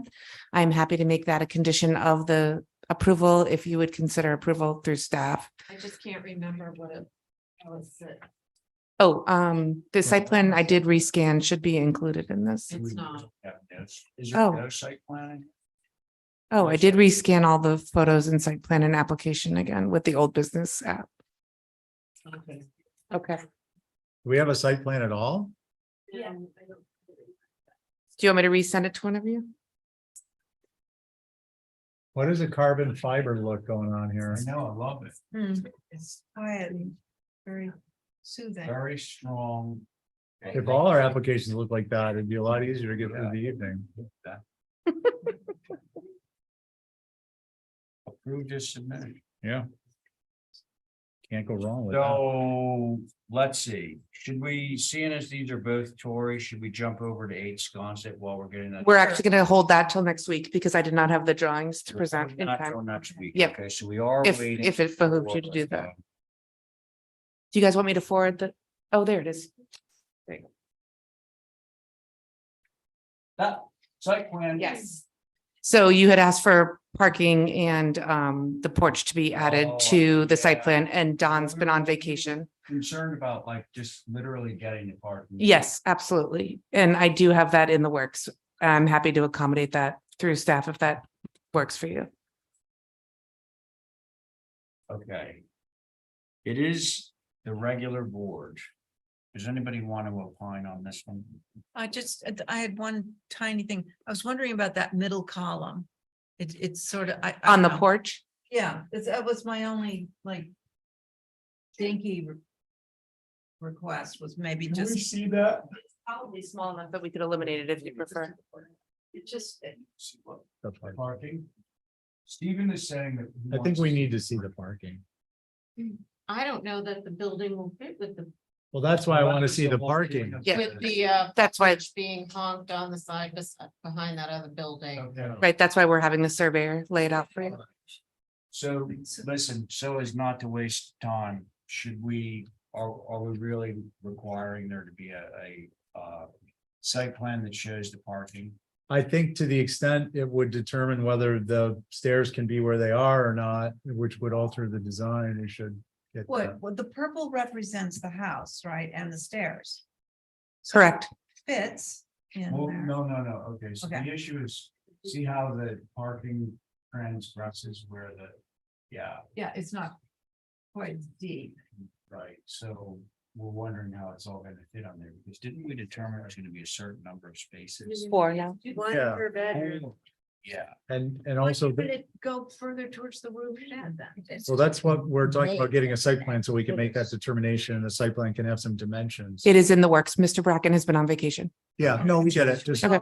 we're having an abstract discussion. I Okay. think You need to have it, I need to have a concrete discussion. All right. Okay, so we're gonna, Well, yeah, because Yeah. like the back line is 38 and the building is 28. Yeah. All right, all right. so I don't think we really I'll have make to it- hold this for a site plan that includes the parking, okay? Yeah, that's. my the motion. structure located on the site and Yeah. parking. And parking Yeah, okay. with, Without Land coming back road. to you guys rather than staff. Yeah. Yes. Okay. Yeah, we need to see it. that's my Okay, motion. Okay, so all in favor of Abby's motion to hold for a site plan showing the parking, say Aye. aye. Aye. Aye, any opposed? Okay, so Tori, you're out of here, right? Yep. And so the porch is okay. Do you want to talk about that post? I know you just had a I'll motion, but, Just take into consideration what Abby Okay. just said, okay? okay. And then we're okay moving the next one to next week? Uh, The yeah, next one to next week. yeah, Sure. 8 Sconset Avenue. Okay. Thank you. okay. Can we establish who the commission is just while we're You looking mean at on all that? that? Yeah, It on was the 8, regular board. 8 Oh, Sconset. on 8. No, we didn't know. just while we're here, so we don't have to do it next week. Do you have the minutes, Andy? No? No, that. Okay, so we'll wait. Okay. Okay, so SOSE, SOSI. Hold that if it can be first discussion at the next meeting. let's do it Okay. Yeah. while we're all fresh. SOSI moves to the beginning. but I want to be sure. I think you're going to be better served. Yeah. Yeah, So will the community. totally agree. Never. So Linda, just, was this heard at all on Thursday? Okay, I'm gonna cut it short. Okay. So we opened it up anticipating that it would be very brief to articulate that fenestration should be added and that we weren't going to get into discussion until we had a full board. Because that was the concern that various members expressed. Right. So that's where we are now. Okay, with the understanding, folks, that this is not a formal application. No. This is a preliminary application. Mr. Chair, Hmm. can I, through you, invite, when we get to comments, you'll probably do this, but that the alternates can weigh in Oh, too? yeah, well. Because they may be activated depending on who's Yeah, sitting when exactly. the application comes. No, and also because this is a preliminary discussion and we're not taking a vote on Yeah. this. I think it's important to get feedback from everyone, yes. Are you ready? No, Well, we're ready. Not ready. Okay, We got 1 minute and 30 seconds go. that's nice.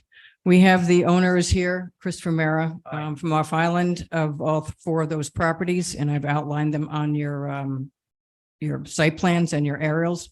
And we have George Berg, who's up on Zoom, who is also the architect for the hospital. So he's pretty familiar with all the large buildings that are in Mid-Island because he did a survey of all of those buildings. So I'm probably going to turn it over to George. What we gave you is a schematic, site plans, oriented the building so you can see coming from the school and from the other direction as well as in front of it. It's directly across the street, obviously from the Stop and Shop. Not white trim, things like that. But what we're giving you is a massing plan. Steve asked on Thursday that we put windows in it to sort of orient the building. So we did that.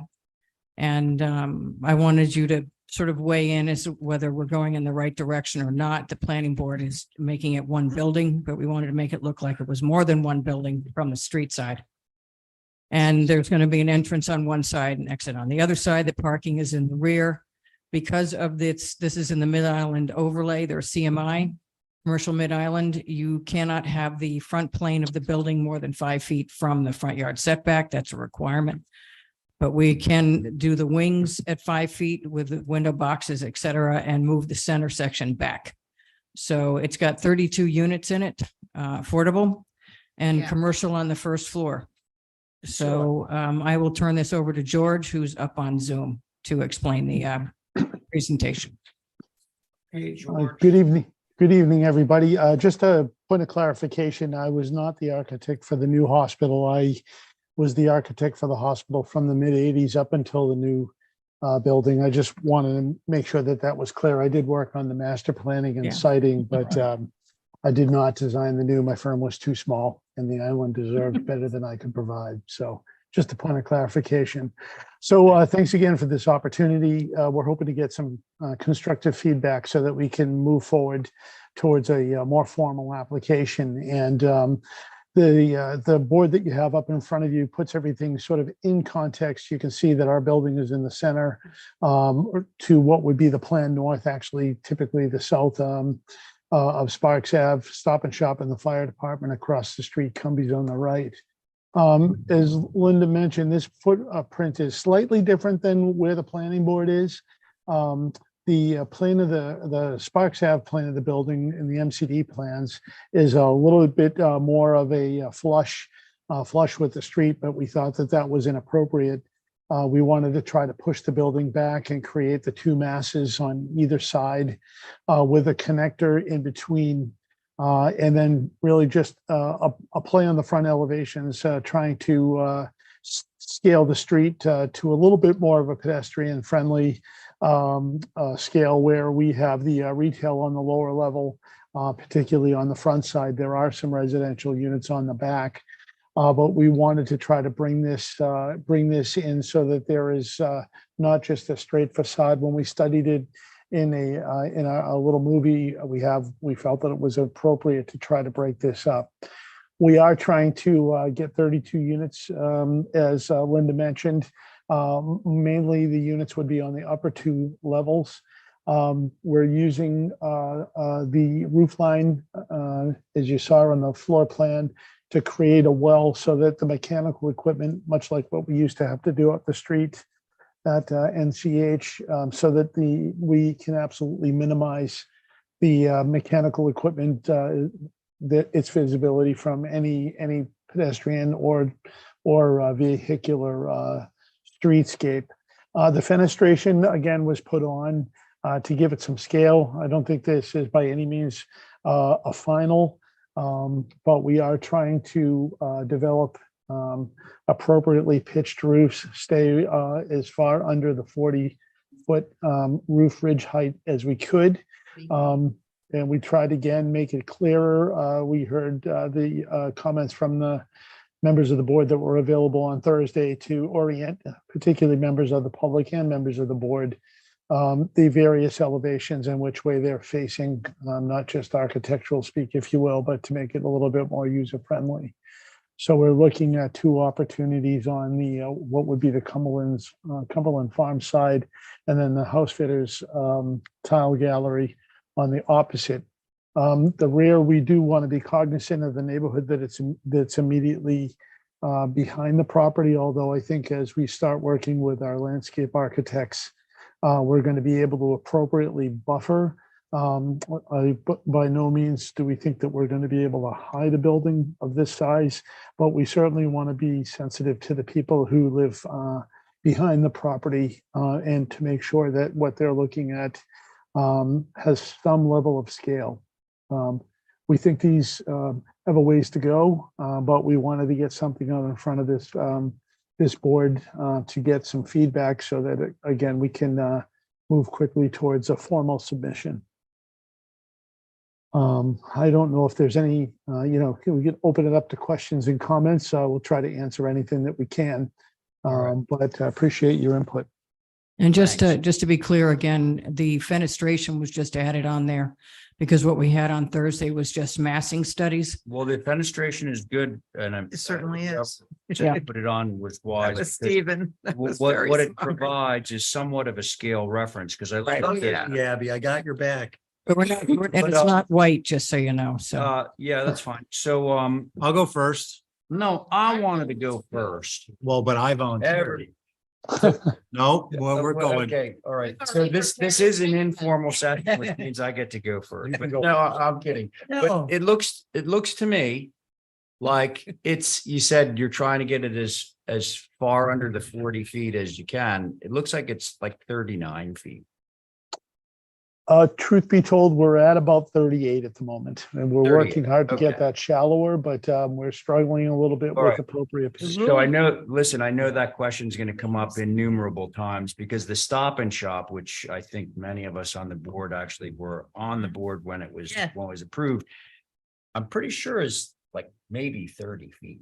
Yeah, they don't have a less. full second floor. Well, up in there. no, they don't have a third floor. They don't have obviously. a- So but we- I'm just making that observation Yep. because it is context and it is the neighbor. But anyway, I was sort of kidding. I just wanted to get clarification on the height. But so who would really like? to would. start? I'll let Val go. All right, Val, and then I'm going to go to Holly, and I'm going to let Stephen go last. Come on. Yeah, Okay, Val. I'll go after So- Holly. First of all, the Mid-Island overlay, I changed at town meeting a few I years ago know. to be less than 40. So it's back at 30. I know that there's some discretion there, but just to be clear. Yeah. So I did write a couple of thoughts down. Is that how you want it? That would I be think they're great. just looking for Okay. feedback. Yep. So it's true that the Mid-Island patterns are evolving, but there's also an established neighborhood. The immediate outlying structures are for the most part residential. The biggest challenge is to introduce a vernacular that straddles both commercial and residential archetypes. I know you have a certain program in mind for this commercial venture, but that will have to evolve to be approvable and still meet your needs. You have an opportunity here to be a pioneer, a paradigm of this type of new development here on the island, and your project needs to set a bar for those that come behind you. There are large structures that have been in the area, the Stop and Shop, the Boys and Girls Club, the school, the public safety building on Fairgrounds. But the idea of creating some new shops, business services, and housing in this area are welcome and needed, but they also need to share a common identity and traditional forms with the rest of the island. Nantucket's commercial identity should be a village character like the town, with pedestrian access meandering in and out of buildings. Buildings can be large and tall, but there should be separations between them so that it doesn't have that mainland commercial plaza look. I don't know what the height is here, but the roof line is one long continuous tall height. There are no retail buildings of that height that I know of to date in this area. The Stop and Shop was the largest recently constructed, and we held that to 30.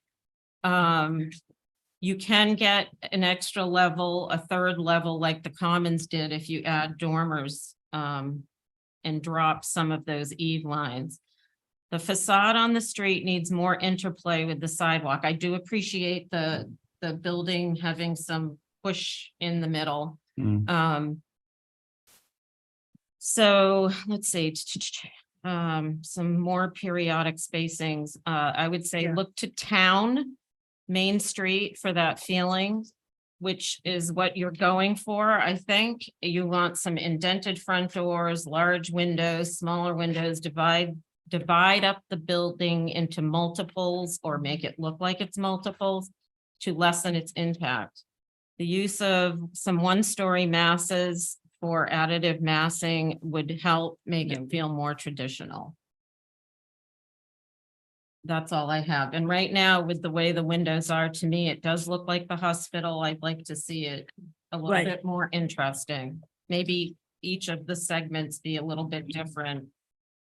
Yeah, that's it. It's not Okay. a hospital. Thank you. Thank you for those Val, comments. thank you so much. Well said. Diane, you ready? Yeah, I think this building, I don't see on the papers that I have any particular length of the building. All three buildings to go. This is probably about as not Nantucket as you can get. We spent over 2 years working with Stop and Shop, and they worked with us all the time and accepted what we wanted to say 30 feet and to do this and the other thing. It took that length of time to get it done and get it approved. This is the middle part of the island has its own identity. And this is not what is going to go. You have, no matter how you have broken it up on this thing, you have one building, one eve line. And it doesn't work. Not only that, it backs in, and your parking, which you are counting on, is adjacent to a residential area. All of a sudden, this residential area has got a building this big. The Stop and Shop, the Boys and Girls Club, actually, before all the other stuff was done, the police department did not inflict itself on residential area. It's a small house area, and what this would do, there is also the parking. You're going to pave this whole area. You're in the water district. And the amount of paving that you are calling for is way beyond what was before and has to be thought about, because being the way we have had wet water recently is not very much. I think it's a third again as big as the Stop and Shop. And it's too big for the area. The buildings should be individual. And you've got people living upstairs. What is different between this and what you see on the Cape? We're a historic island. And this is supposed to be why tourists come here. Whether you designed the hospital or not, which I also sat on, I don't- He didn't. I did. He did, No. he did the He- additions and stuff. What she He did the additions No. to the existing, the previous one. Right. He said that he did not do the hospital. Oh, I thought. He they did the, said he that- did the additions to Okay. the hospital. All right, I want never everyone to mind. speak, so let's keep That going. we tried to stick with the historic island that people come, tourists come to see. I don't think this is a building to call people to say, look what we've got. I think you have to consider what this island is and how to best approach that thought. And I don't think there's nothing this big commercially on the whole island, the airport, nothing. It's too big. Okay. Diane, thank you. Abby. Okay, thanks. When I first heard about this, I don't know, a couple of years ago, first thing I thought of was, so they're building something across from the Stop and Shop. It better not be too big. Because I was worried about the shadow it would create across the street. And and to take that point further, the water issue, we don't want to create like a dark. Hold black. on. Hold on. Hey, I should have said this from the outset. I want to limit the discussion here to HTC related architectural issues, not runoff. Well, and the- paving. Refreshing. No, I'm not going there. I'm just Okay, saying that, all right. that the height okay, so let me just read my notes, because whatever. The scale is overwhelming. It's behemoth, whatever that word is, monolithic. The south, 3 stories will create a very large dark shadow on sparks. Should not exceed the height of, Actually, that's I'm north. saying a story and a half. Massing can telescope off to the north. Gables, when they intersect another massing, should not look fake, like it shouldn't just be a foot back. Create something that really has some architecture to it. There are a lot of spots that I saw were just sort of pasted on. 1 mass is overwhelming. 3 different masses would be better, with walkways in between, with landscaping to the individual areas and stores. Thank you. Abby, thank you. Stephen. Yeah, thank you, Mr. Chair. If this is going to be approved, there's one model that's successful, and that's town. what'd you say? That's it. Town. Town. That's it. There's, the school, the new school, the public safety building, the hospital, the Stop and Shop, none of those buildings are representative of, we have an historic model. We all know we live in a historic district. We all know people come here to enjoy that. I don't think we need to talk about that. Let's talk about the architectural elements. And the architectural elements that are proven successful, that have created a National Historic Landmark, are town. Well, I know you did, but I would like the chance to now talk, because I didn't get a chance to talk, even though I asked to talk. You get your chance. Yeah, I thank you for that, Mr. Chair. I'll keep in mind. This, to my mind, is not successful unless it's 4 buildings patterned after the structures in town. They don't have to be 4 buildings with respect to the internal programming, but they should be 4 buildings with respect to the exterior programming. In relation to 4 buildings, 5, maybe that's the magic number, I don't know. But the problem in making more and more buildings is it starts to look more like a model. It starts to look like a retail establishment where, I think it's Mashpee Commons, where you have these facades and it's more of a movie set than it is an actual community. And I think that there's a really critical, important distinction there. So I would advise to please be careful with that. I think the town structures deal with the roof massing by raising your plates, lowering your pitch, things along those lines. So there can be some success there. The other element of this is going to be the landscaping package. And, one of the things that make our downtown so successful as opposed to many others, is the height of the trees. I think that the budget should be for these to be, 25-foot trees that are brought in, and the trees that are shown in the rendering are too small.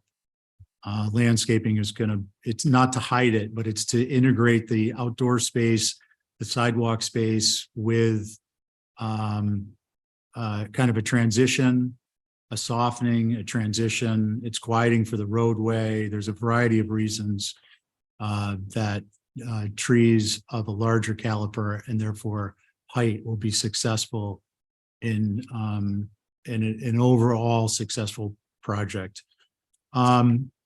Parking, I'm not going to get into the volume of it. It's going to be what it needs to be under zoning. But it needs to be sensitive. The fact that it is at the rear of the structure, I think, is important, and that will, in the sides, and that will help to create a kind of an inviting front area where people can go and interact.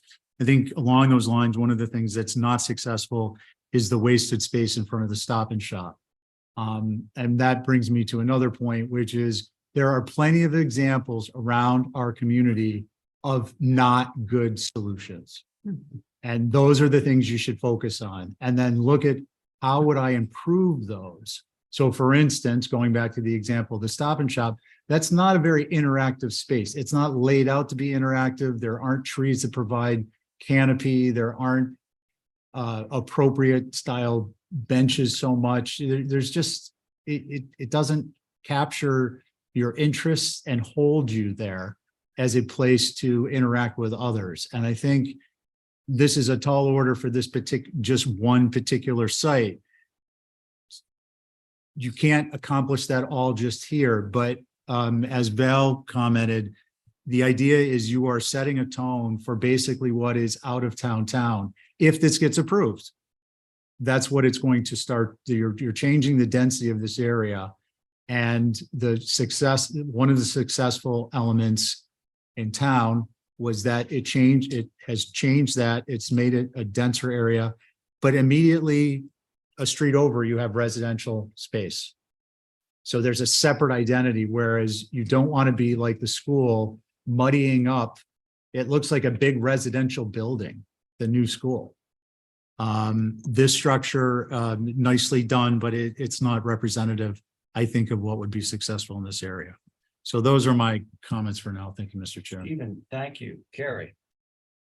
My overall impression is just the relentless symmetry of this thing, the relentless height of the long ridge, the entire length of the building, the single door going in, the overhanging second floor masses cantilevering over empty space as if it's a porch. These are all things I don't think are successful. I agree with everybody else. I'm a little weary of 3 or 4 buildings, because then you get into what's that thing in the middle where Sophie T's and those buildings are. The Commons. Yeah, Commons. don't use that as a sort of a reference point. Yeah. That's another example of what not to use. What not to do. Yeah. You have a tough task ahead of you, and I'm excited to see how it all unfolds. Great, thank you. Thank you. And did Jesse leave? Yeah. Jesse's gone. Connie. Yeah, I really have nothing else additional. The building is massive. There are larger buildings on Nantucket, like the hospital, like the Boys and Girls Club, but you would expect those to be a large building just by what it incorporates. I do like the idea of modeling it after buildings in town. I don't know how you do that, but I think that would be appropriate. I agree with everything else that's already been said. Mr. Chairman, can I clarify that town reference? Because a lot of the buildings after the 1846 fire were built out of brick, so it didn't burn down again. Are you saying we bring brick out here, or just the style of building? Yes. There's a I was going to use the town reference as well. And I think, I don't want to speak for the other members, but I know what town means. And town means right now, to Carrie's point, and a point that was made repeatedly, is we're looking at something that is clearly designed as one building, symmetrical in every possible way. Everything's organized all tidily for it to say, I am one big building. What you get downtown is you get one building that's one height with one type of windows, and then next door is another building. And somebody at this table said, think of this more as four buildings. They don't necessarily have to be four separate buildings. But the perception is that it's not one gigantic building, it's multiple buildings. So that would by itself reduce the perceived scale, because downtown, every square inch of downtown is built cheek by jowl. But because it's not all designed exactly the same way with the same roof pitches and the same windows and everything, we all know that it's multiple buildings. And so that is the success of downtown, is that it's variegated. It's Not necessarily as to material, but just form. well, you know, take our comments as they are. Focus on form for Yeah. now. Form, exactly. You know, you've got all the same roof pitches. It's you know, symmetrical, you know, rigidly symmetrical. We also didn't want it to look like Gamble's building out there that had one from column A. The one out in Pocomo that had one window style over here, another one over there, a different roof pitch over here. Town, all your solutions Yeah. are found Town is on Main Just Street. saying. Simple. A lot of those are flat, all of them are flat roofed in town, so I just don't want to All go of there. your. It everything's has up no there. Not a person on architectural. this board mentioned the fact that this has a flat roof on it, and that's because you can't really tell unless you're in a helicopter. Yeah, So that's a nice device to use, but I would agree that 40 feet is tall and 210 feet is wide. But it just needs to have variety. some, well, and somebody mentioned alleys and things. Yeah, just sort of divide it up. So yeah, I'm with Carrie, you know, it's an ambitious project, but I think that they're, you know, use the right tools and it'll be there. It's very helpful. What? It's very helpful. Yeah. Well, thanks. Okay, Thank you. so that concludes that discussion. Thank you And, for your input. Thank you. So we're gonna defer the Nantucket Wind thing, or Vineyard Wind, what's it called? Save our sound. Save our Vote, sound. discussion and vote. Beginning of next Tuesday, correct? That was what we agreed? Yes. Beginning of next Tuesday. CLG, that's. CLG is this Next- Thursday. I can't That's be this there. Thursday, June 1st. I can't be there. Holly, when do you? I thought it was gonna next be? Thursday. No, it's always been June 1st. No. June 1st, Did which is they this ever week. borrow? This week. No, I'll have to back Next off. week. God damn it. Summer. Okay. Okay.